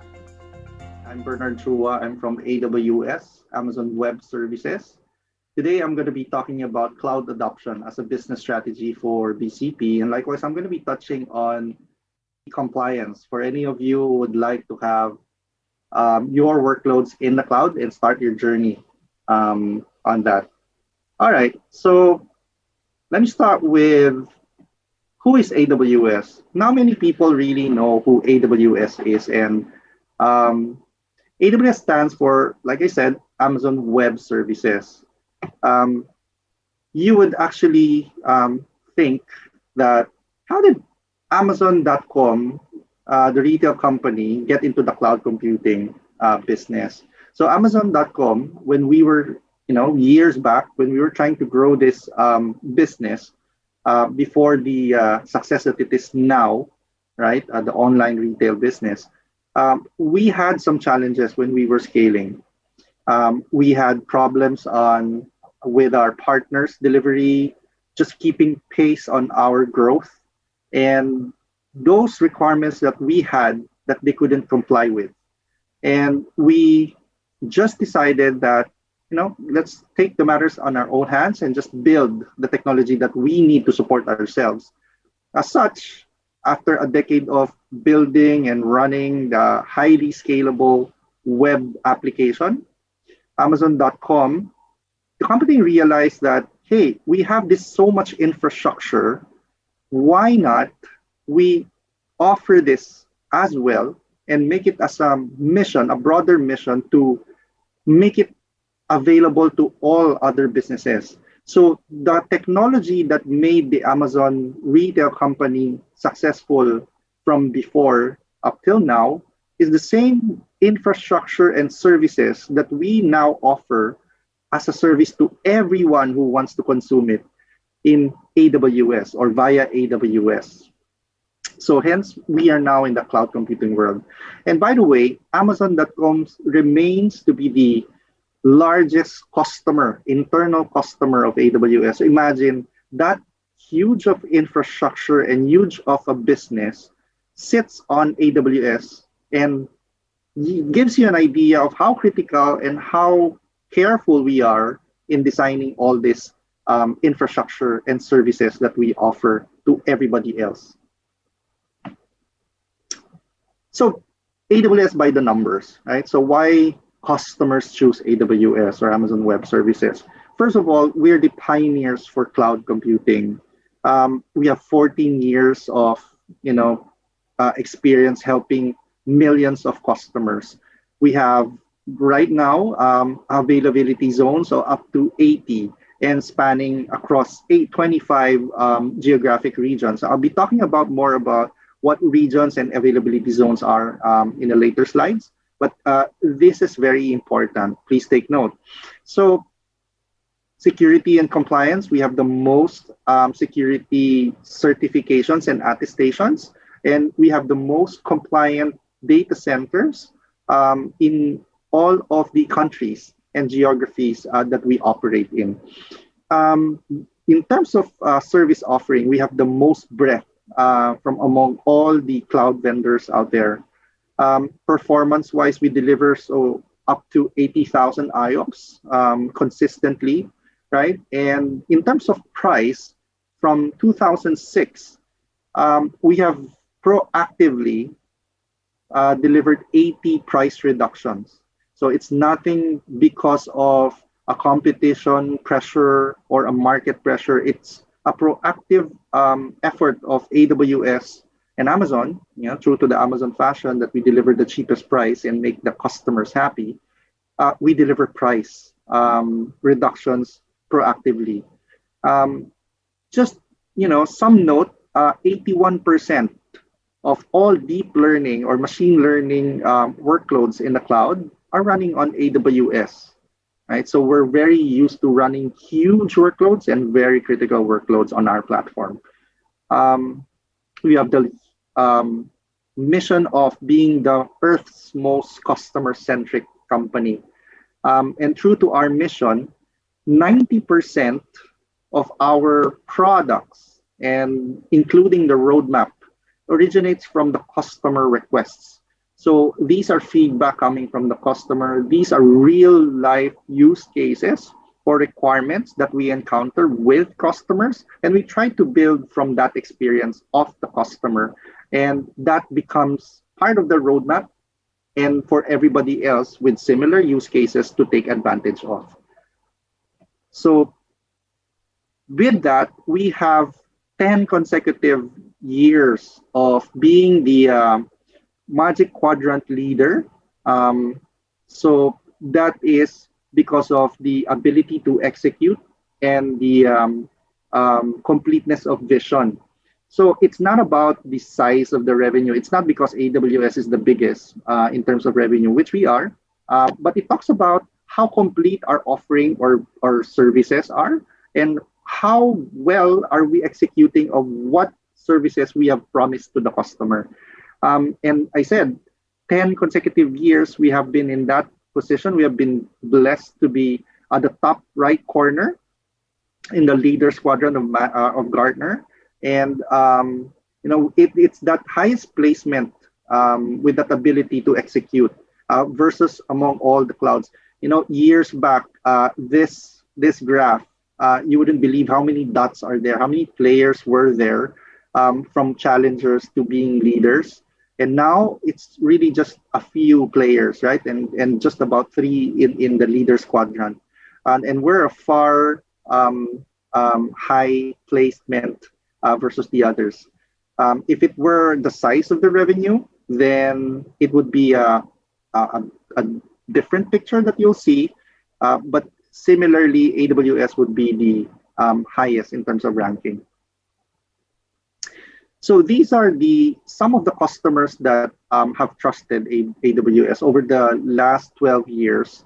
The biggest tech businesses, so very familiar logos, right? So of course, obviously Airbnb, Pinterest, Netflix, Slack, and many others. And when we started, it's really just with startups. When we started, of course, startups does not have that more capital or the ability to just procure because they're starting out an idea.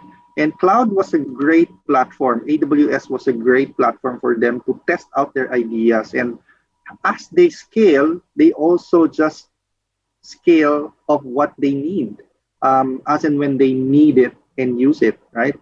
So the beauty about it is up until now, for the example of like Airbnb with more than 1,000 servers running on AWS, they only have would you believe, 5 people managing those thousands of servers because it's in the cloud. So one of the value propositions of being in the cloud is to be able to manage resources with very few people needed, right? So closer to home, Globe, our partner, and likewise one of the early adopters of cloud in the country, has one of the many projects that they have. And one of the many projects that I can share to you today is for them running their applications, legacy applications from Oracle or Oracle-based applications, and have moved out of that Oracle-based application into open source. And that saved them, with that application alone, $1 million worth projected savings over 3 years. Right? So that's only 10% of their footprint for Oracle. And as of yet, we have migrated more and more applications of Globe. They have been running thousands of instances as well. Instances are actually servers in the cloud. And they are quite happy. They're one of the biggest consumption or customers of AWS in the country, and likewise in ASEAN even. So Globe is really an innovator and a game-changing company. So cloud has been a very key strategy for them in achieving that goal. So another customer that are using AWS for backup purposes. So the use case is they have been long time doing their backup and archive using tape storage. So Union Bank actually eliminated all their tapes, and they just moved out of the tape and did their backup and archive on AWS. Saved them 35% of their costs, saves them 75% of data retrieval time. Cost-wise, right, from tapes to cloud, it saved them of about an annual cost of $380,000, right, annual. Another customer is Emily. So everybody knows that they have pivoted their business. Again, Emily, they're one of the early adopters of cloud as well in the country. And what they have done in the early days is that the use case is they have multiple data centers, one in Cebu, one in Manila, and their workloads actually, when there's a failure, it takes 36 minutes to fail over from, say, for example, Manila to Cebu or Cebu to Manila, wherever the production environment is live, right? And that 36 minutes costs them a lot. You can just imagine, if you're in a remittance business, per minute of thousands of transactions with, in the BSP world or AMLAC, it's a maximum of 50,000 pesos, for example, per transaction. You just multiply that in the number of transactions per minute, which are thousands, and 36 minutes just to fail over to the next data center. That's the loss of opportunity and that's how much money they will be losing. And what they have done in that 36 minutes, again, 5 years ago, is that, okay, I cannot do sync replication from Cebu to Manila. So what I will do, Emily Wheeler, what they have done is they go to the cloud because it's much faster to go from their Cebu data center going up to the cloud while waiting for that 36 minutes to go and switch back to, say, for example, Manila, or if the data center is already live. And over the years, fast forward to now, perhaps, they've actually been rotating their production to the point where their production servers are mostly also running in the cloud already.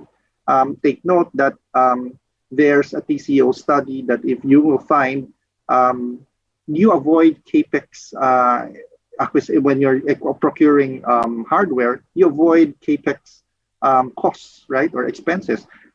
What you do is now just use the cloud, turn it off, you don't pay for it. You turn it on, that's when you pay for it. And that's when it presented the case for M. Louis to just, when they're growing, as they're growing their business and when they're growing their infrastructure, they only just provision a server whenever they need it in the cloud and just turn it off when they don't need it at all.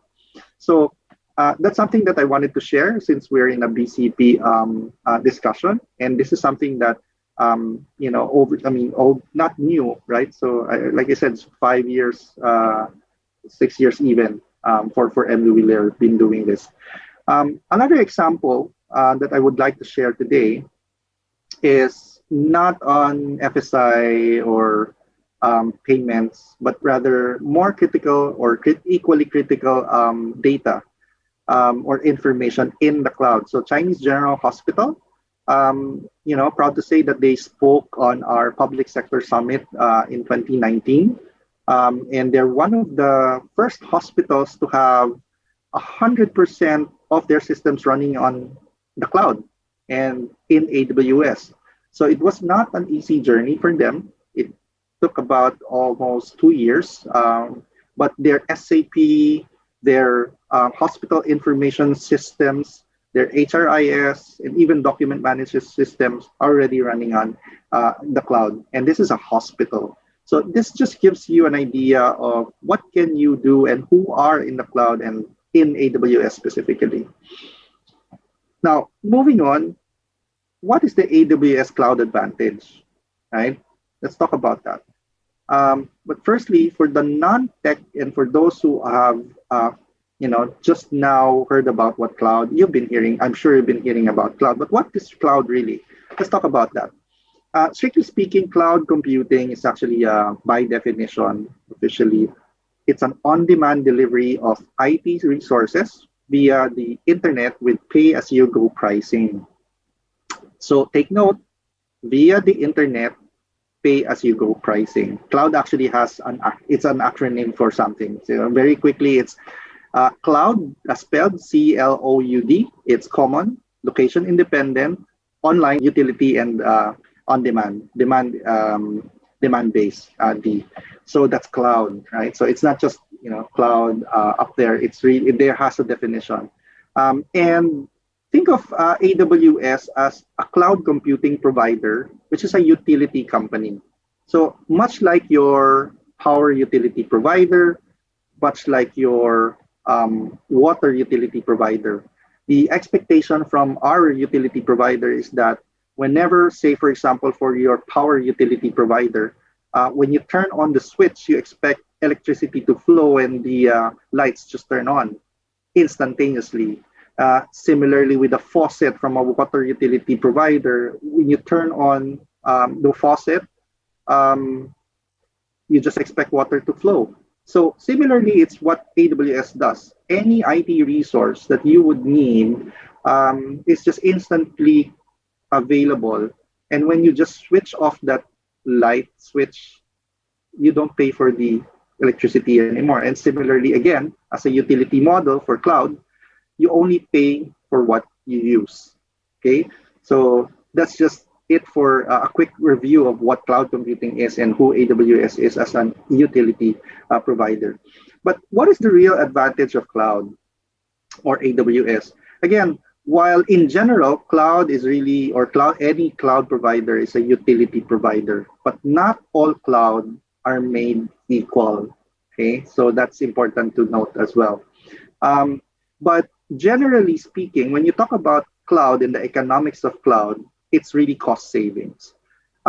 What happens is that from an infrastructure standpoint and from a speed of provisioning, you have this predicted demand, right? So when you're starting out a project, you predict this is how much the transactions would happen, for example. And what happens is that you make an investment on infrastructure. You buy the servers with the mindset that how much is the peak performance that I anticipate or that I forecast to have. And you will provision your servers or computers to that specs, right?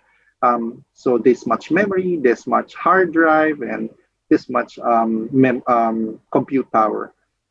So what happens there is, in reality, your projected demand is not really as linear as you have expected it to be. It will be, of course, you're starting small, and then you're going to be putting in more, and it's going to dip a little.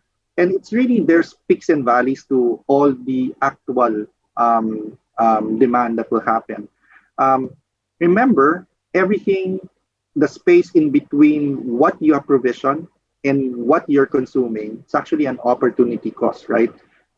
In fact, when you encounter demands which are no longer able to be supported by the infrastructure that you've invested in, these are lost opportunity. And in many occasions, you will be over-provisioned. So this space here in between your hardware and your actual demand, when you're not using it, is under-provisioned, then it's actually cost. You have paid for something that you're not using. Now, the idea of the cloud is you're always right-sized. Anytime, as and when you need it, if you're starting small and you're growing, it's just growing, it scales as and when you need it. So right-sized, right? So that's saves money, and that explains why cost savings is really just a given in any of the cloud providers. Now, what is important, having said that cloud or not all cloud are created equal, is you need to know the pricing philosophy behind the cloud provider. So in AWS, we ensure that you pay for what you use. Like I said, it's actually 77 price reduction since 2006. On demand, there you have options to pay on demand, as in when you need it, or reserve instances and you get as much as more than 50% discount, right? And spot instances is where for non-critical workloads, which up to 90% discount even. And there are many other programs such as tiered pricing, volume discounts, and custom pricing depending on what is required by you, right? So these are important things because it saves you outright money and teaches you how to really get the benefits of the cloud.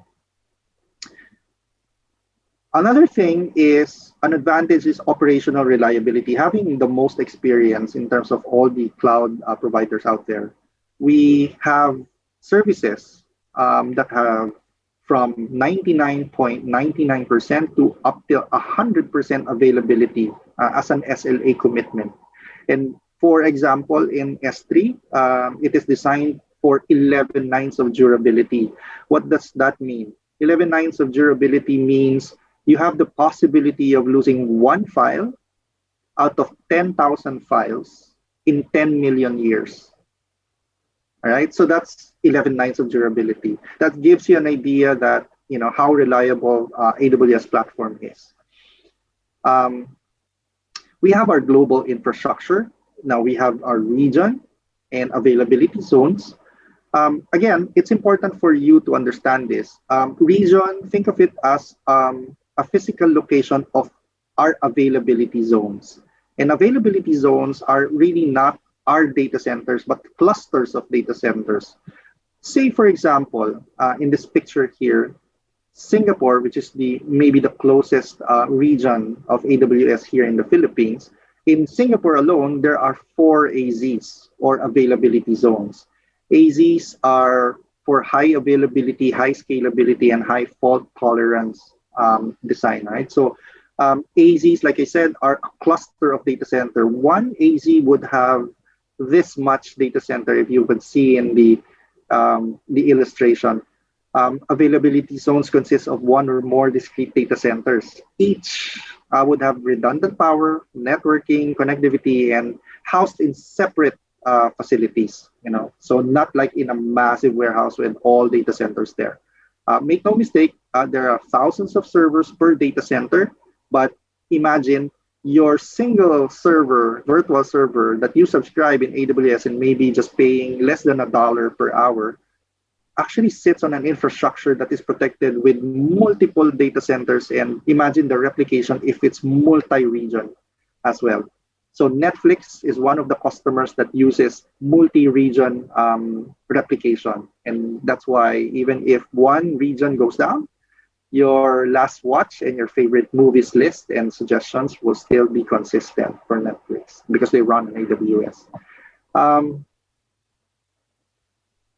One of the advantages when you put your workloads in the cloud is you inherit automatically the global security and compliance certifications of AWS. All of these that you see, and I wouldn't go through them one by one, are automatically inherited by you. So you don't have to spend so much on certifications, but rather you just put in your workloads in the cloud, and certifications for infrastructure is already inherited, right? So you don't have to pay or have your data centers be accredited.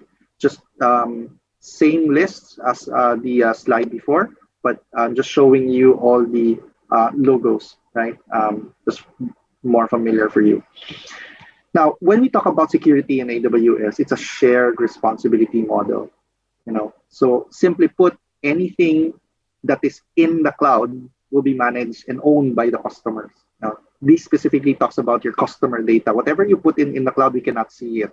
We just know how many servers are you using, how many, perhaps how much data have you placed in, but we cannot have the ability to read your data. You own it, you manage it. And anything that is the security of the cloud, meaning the physical infrastructure, people going in, we don't hold tours in our data center. I myself as an employee don't know where our data centers are. These are only on a need-to-know basis. And that's why shared responsibility model is a concept that is important.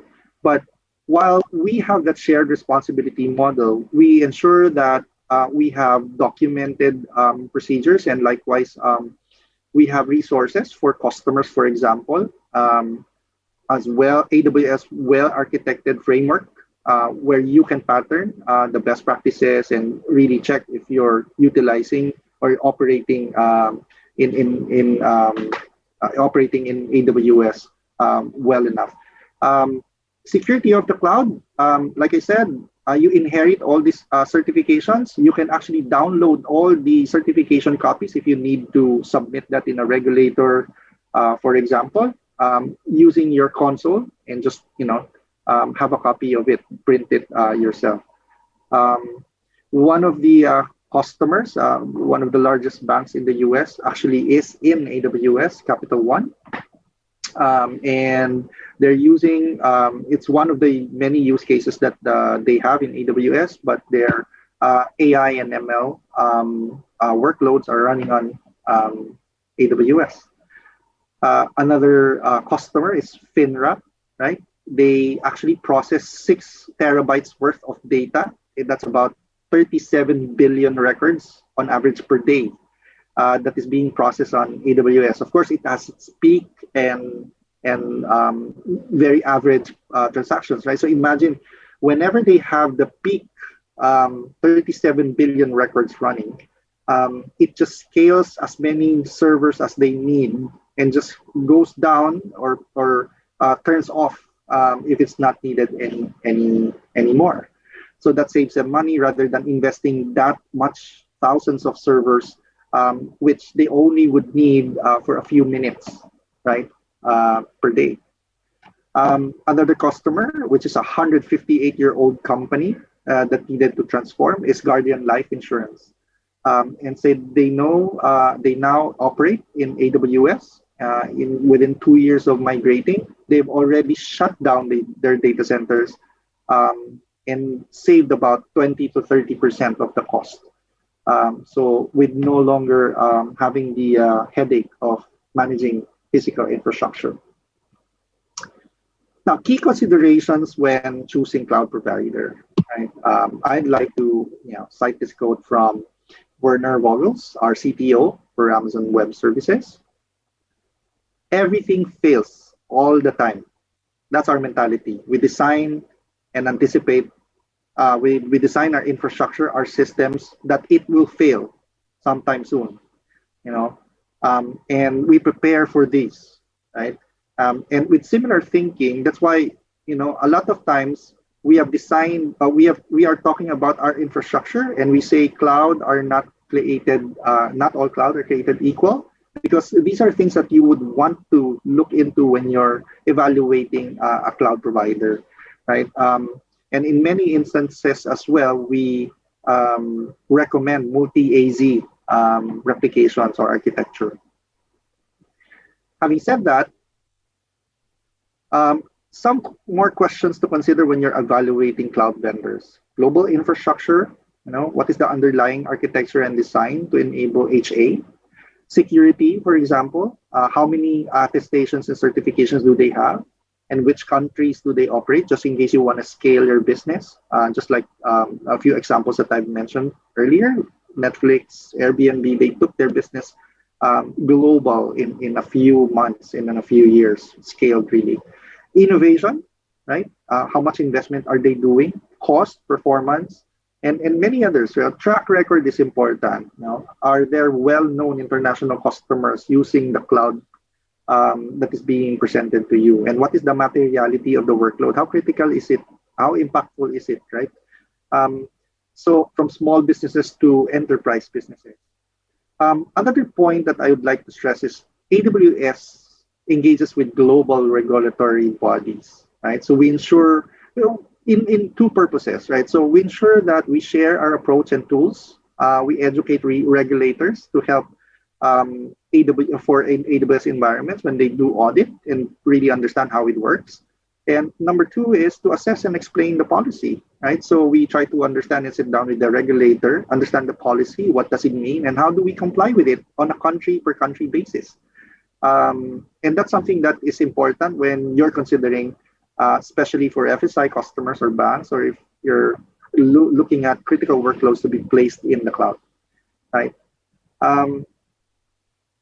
In the Philippines, financial institutions or BSP allow financial institutions to use cloud?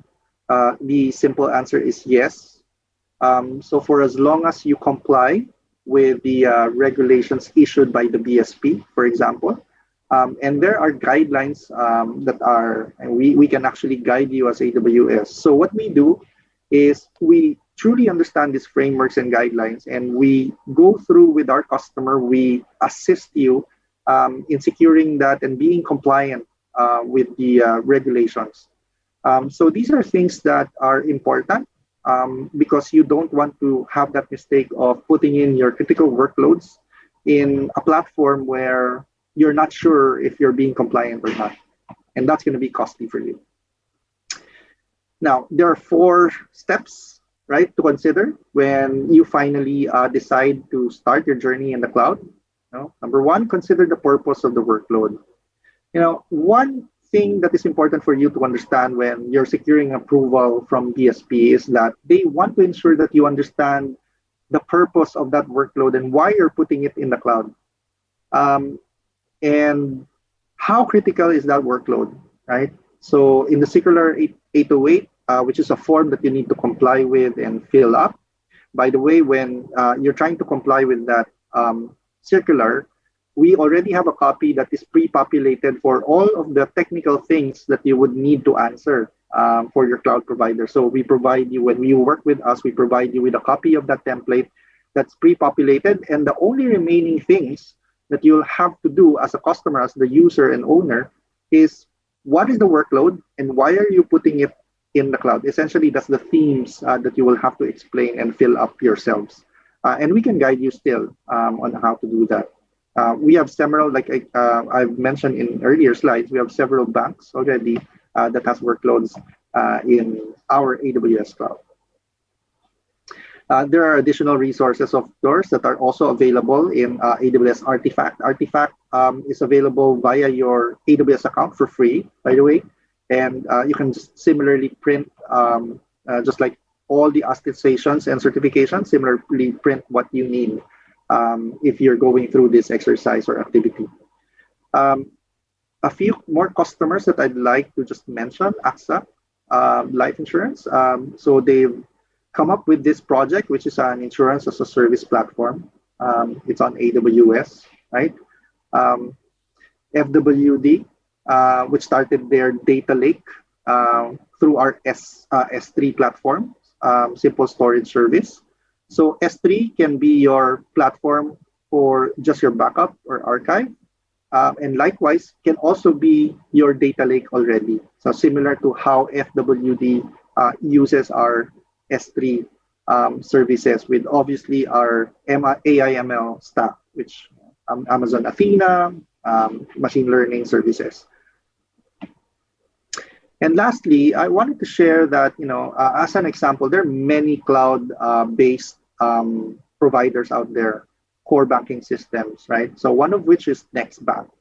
NextBank has about 19 banks locally already running on AWS. NextBank is it's a cloud-based software or many modules, core banking system, loan origination, credit scoring, internet banking. These are just modules as part of their cloud in a box or bank in a box offering.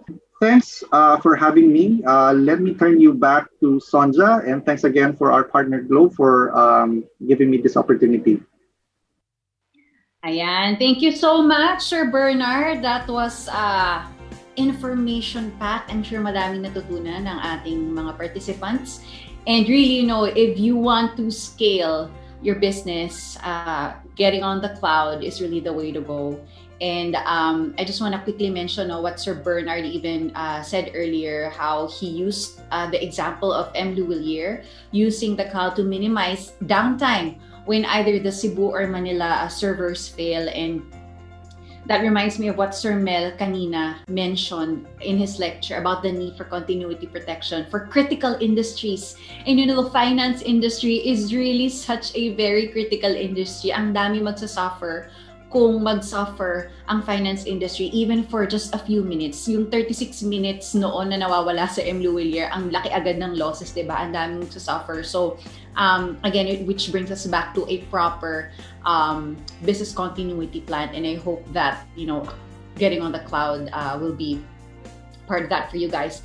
We will now move to the Q&A part of our webinar. But before we do that, I want to remind everybody that if you want to learn more about disaster preparedness and business continuity planning, they can enroll in UPISSI's e-honing agents for National Disaster Awareness Course, or IHANDA. And today we will be drawing 2 lucky winners at the end of the program who will win 50% off of the IHANDA course fee. And before I call back our speakers for our Q&A, I would like to ask everybody to please answer this quick poll for us to understand you more and for us to know where your knowledge is in terms of business continuity planning and on the BSP regulations. So please launch the poll. Yan, we're launching the poll now. And just please quickly answer if you have a business continuity plan, or do you have a person in charge of communicating with your employees, customers, and suppliers in times of business disruptions? Na I'm sure madaming opportunity magkaroon ng business disruption. Are you familiar with cloud services as an alternative recovery solution? Are you aware of BSP Circular number 951 series of 2017?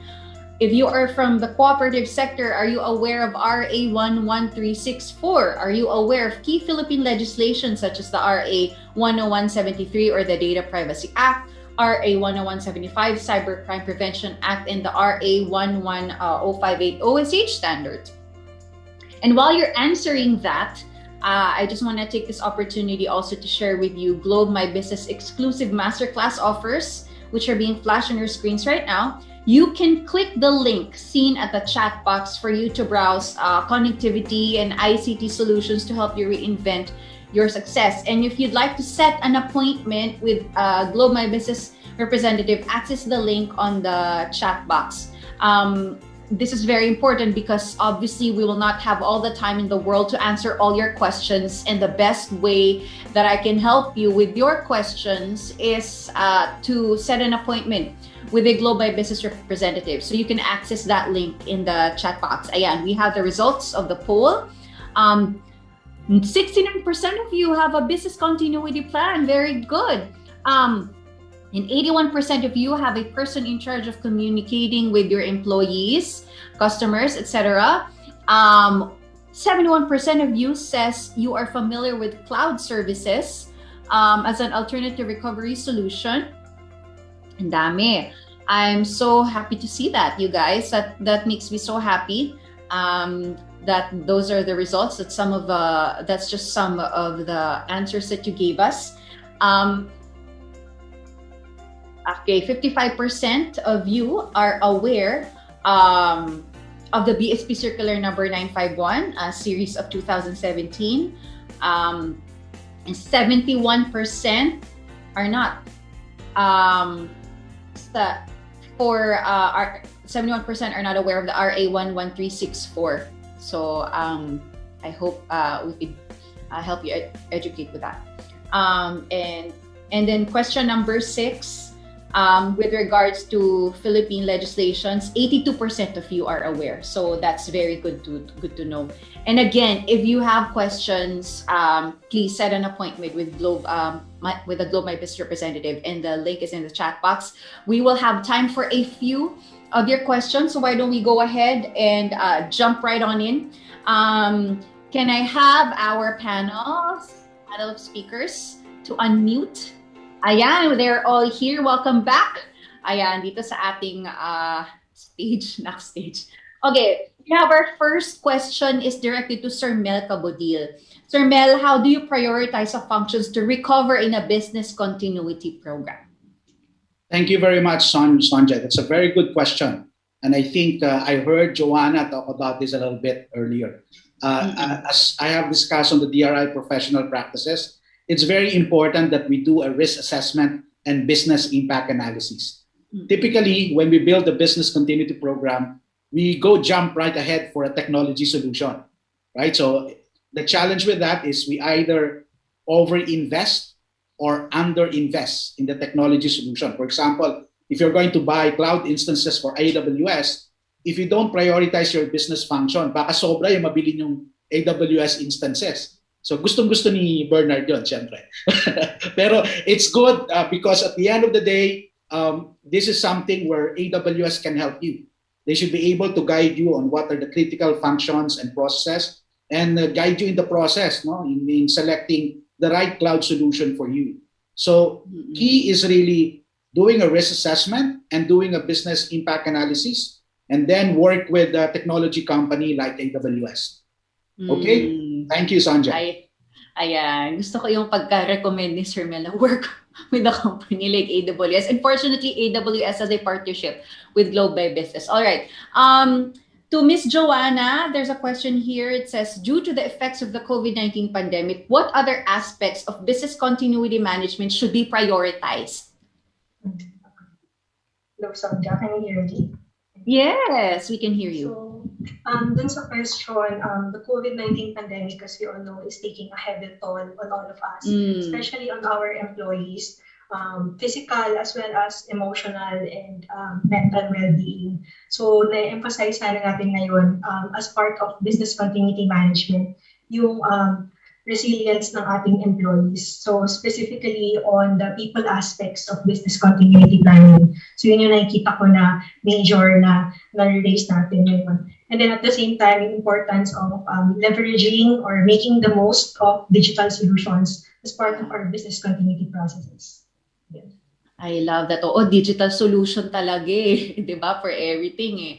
Okay, ito, Sir Bernard. Thank you, Miss Joanna, for that. Now we have questions for Sir Bernard. Unahin ko na tong next question, Sir Bernard. No? It says, for MSMEs or companies who are willing to transfer to cloud, but they don't have a team with cloud skills just yet, how can they start their journey in adopting cloud computing? And is it a requirement to have trained personnel first? Ano daw yung options nila?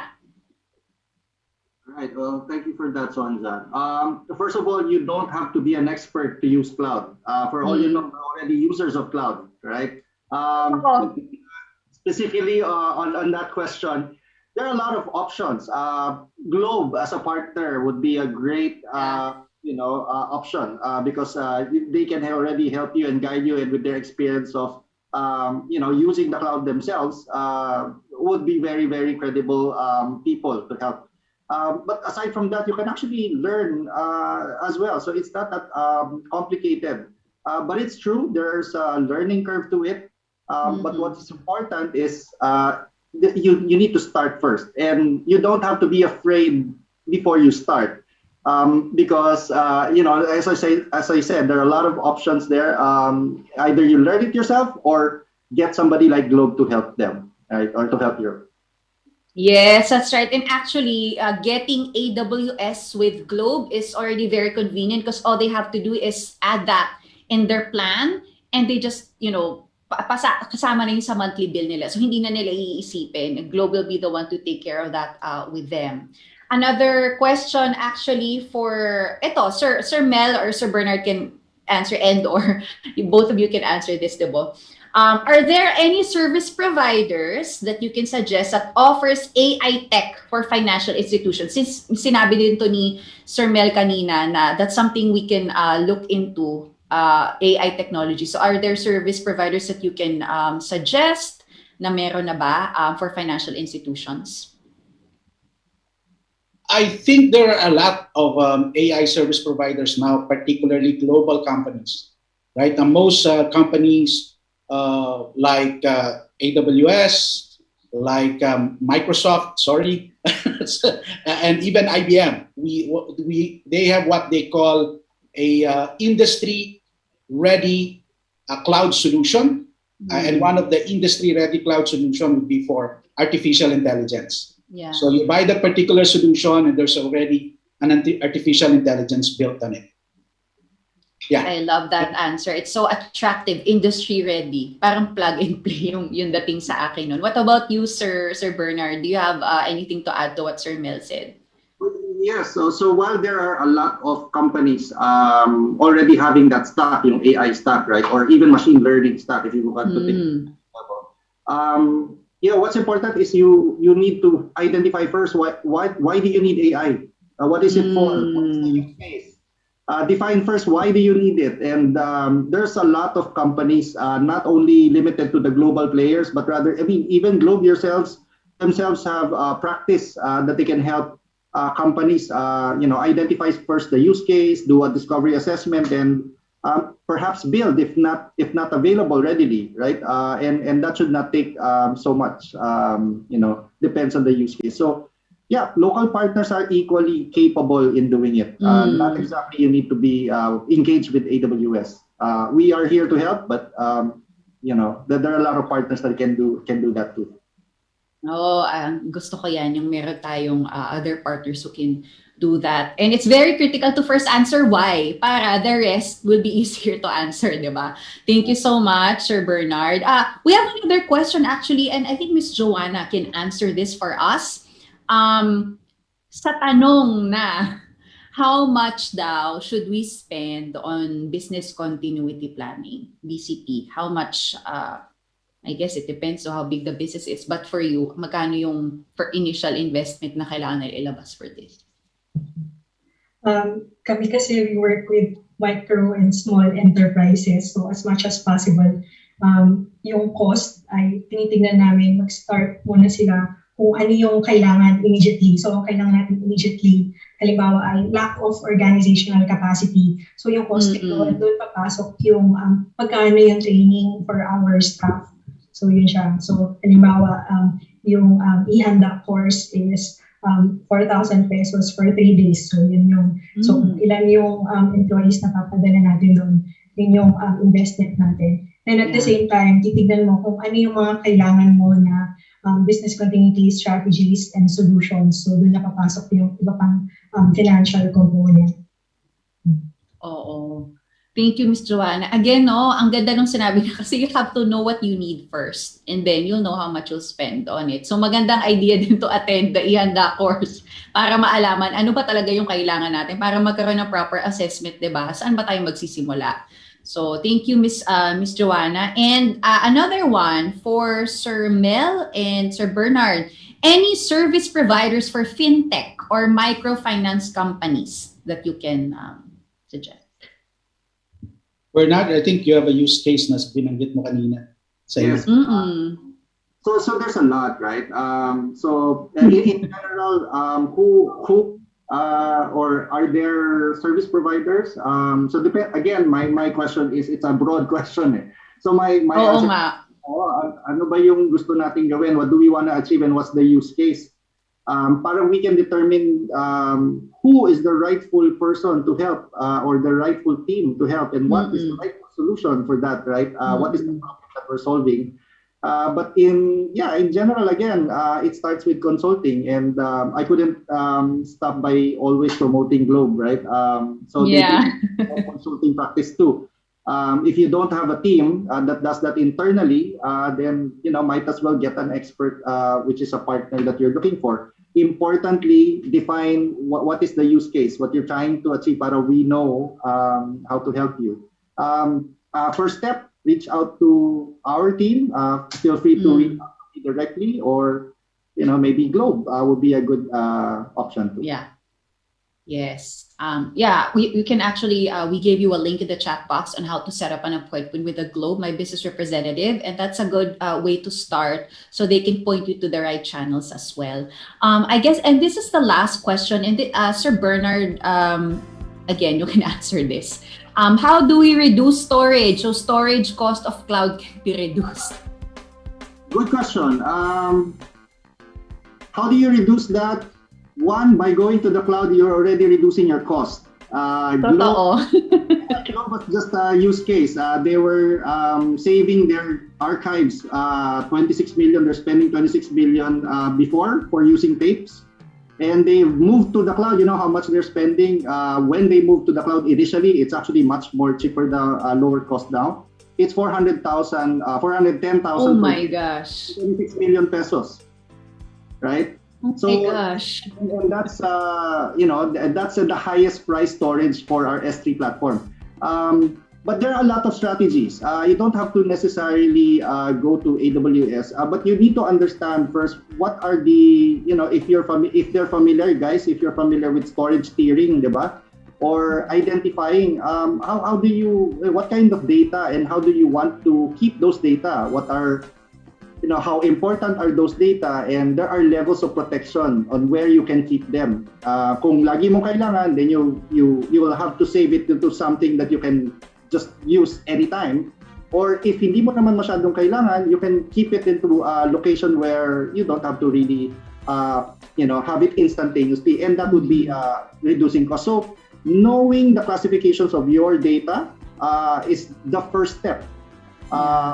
To really determine how to lower down your cost. Again, a proper assessment is the best place to start. Thank you so much, Sir Bernard, and thank you to our panelists and our speakers. Our speakers. Thank you so much. Ayan, pa-wave naman daw. Mag-hello daw tayo sa mga natin. Sa mga, ayan. Thank you again, guys. Thank you so much for spending time with us, valuable time with us. We are actually at the end of our program, and this is the part where we want you to win the 50% off of that ihanda course from UP ISSI.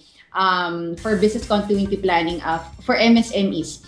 So again, I will call your name if you win, but if you don't, if you're not here, you will forfeit that win. So you need to message in the chat box to say that you are present. We'll give you 10 seconds to do that, okay? So let me announce the first winner. That is John Florence Granado of JMH Microfinance Inc. Are you here? We will give you 10 seconds to answer. Present! Congratulations! And our next winner is Noli Mendez of Kaagapay Multipurpose and Transport Service Cooperative. Are you here? 8, 7, 6, 5, 4, 3, 2, 1. And wala si Sir Noli. We have another winner. Dun, dun, dun, dun, dun. Von O'Malley. Are you here, Von O'Malley of MGS General Insurance Agency Services Inc.? Nandito ka po ba? 9, 8, 7, 6, 5, 4, 3, 2, 1. Wala. Okay. Next winner. Dexter Perez, Co-op Guard Multipurpose Cooperative. Nandito ka ba? 9, 8, 7. Yay! Congratulations! Again, congratulations to our winners na nanalo ng 50% off sa ating ihanda course na sinabi ni Ms. Joanna, 4,000 pesos yun for 3 days. So, 2,000 pesos na lang. Oh my gosh. That's such a, hindi masyadong mabigat sa bulsa na investment for business continuity planning na alam po natin, especially for financial services institutions, sobrang crucial and critical kasi kung kayo po ang magdusa, parang lahat magdudusa. Okay, ayan. Again, congratulations to our winners, John Florence Granado and Dexter Perez. And that is it, everybody! Congratulations to all our winners and congrats sa lahat ng participants. We hope na na-enrich kayo ngayong hapon dito sa ating masterclass. Thank you for joining us. Again, this is the masterclass on business continuity planning for financial services institutions. Please stay tuned for our next webinar for financial services institutions. Our upcoming sessions will be about digital banking, branch connectivity, data privacy and cybersecurity, and customer relationship management. We will be emailing you a post-event kit that contains highlights from today's event, the exclusive masterclass offers, as well as a post-event survey that you need to fill in order to get your digital certificate of attendance. So no certificate of attendance if you don't do that survey. The special masterclass offers again are being flashed on your screens. Again, we totally encourage you to set up an appointment with your Globe My Business representatives by accessing the link in your chat box. Don't forget to visit the Globe My Business Facebook page or check out Globe My Business Academy online by visiting the links shown on your screen. I have been your host, Sonja Khalid. Maraming salamat. I totally enjoyed this time with you. Please stay safe, stay healthy. God bless you, everyone. Bye. Enjoy the weekend.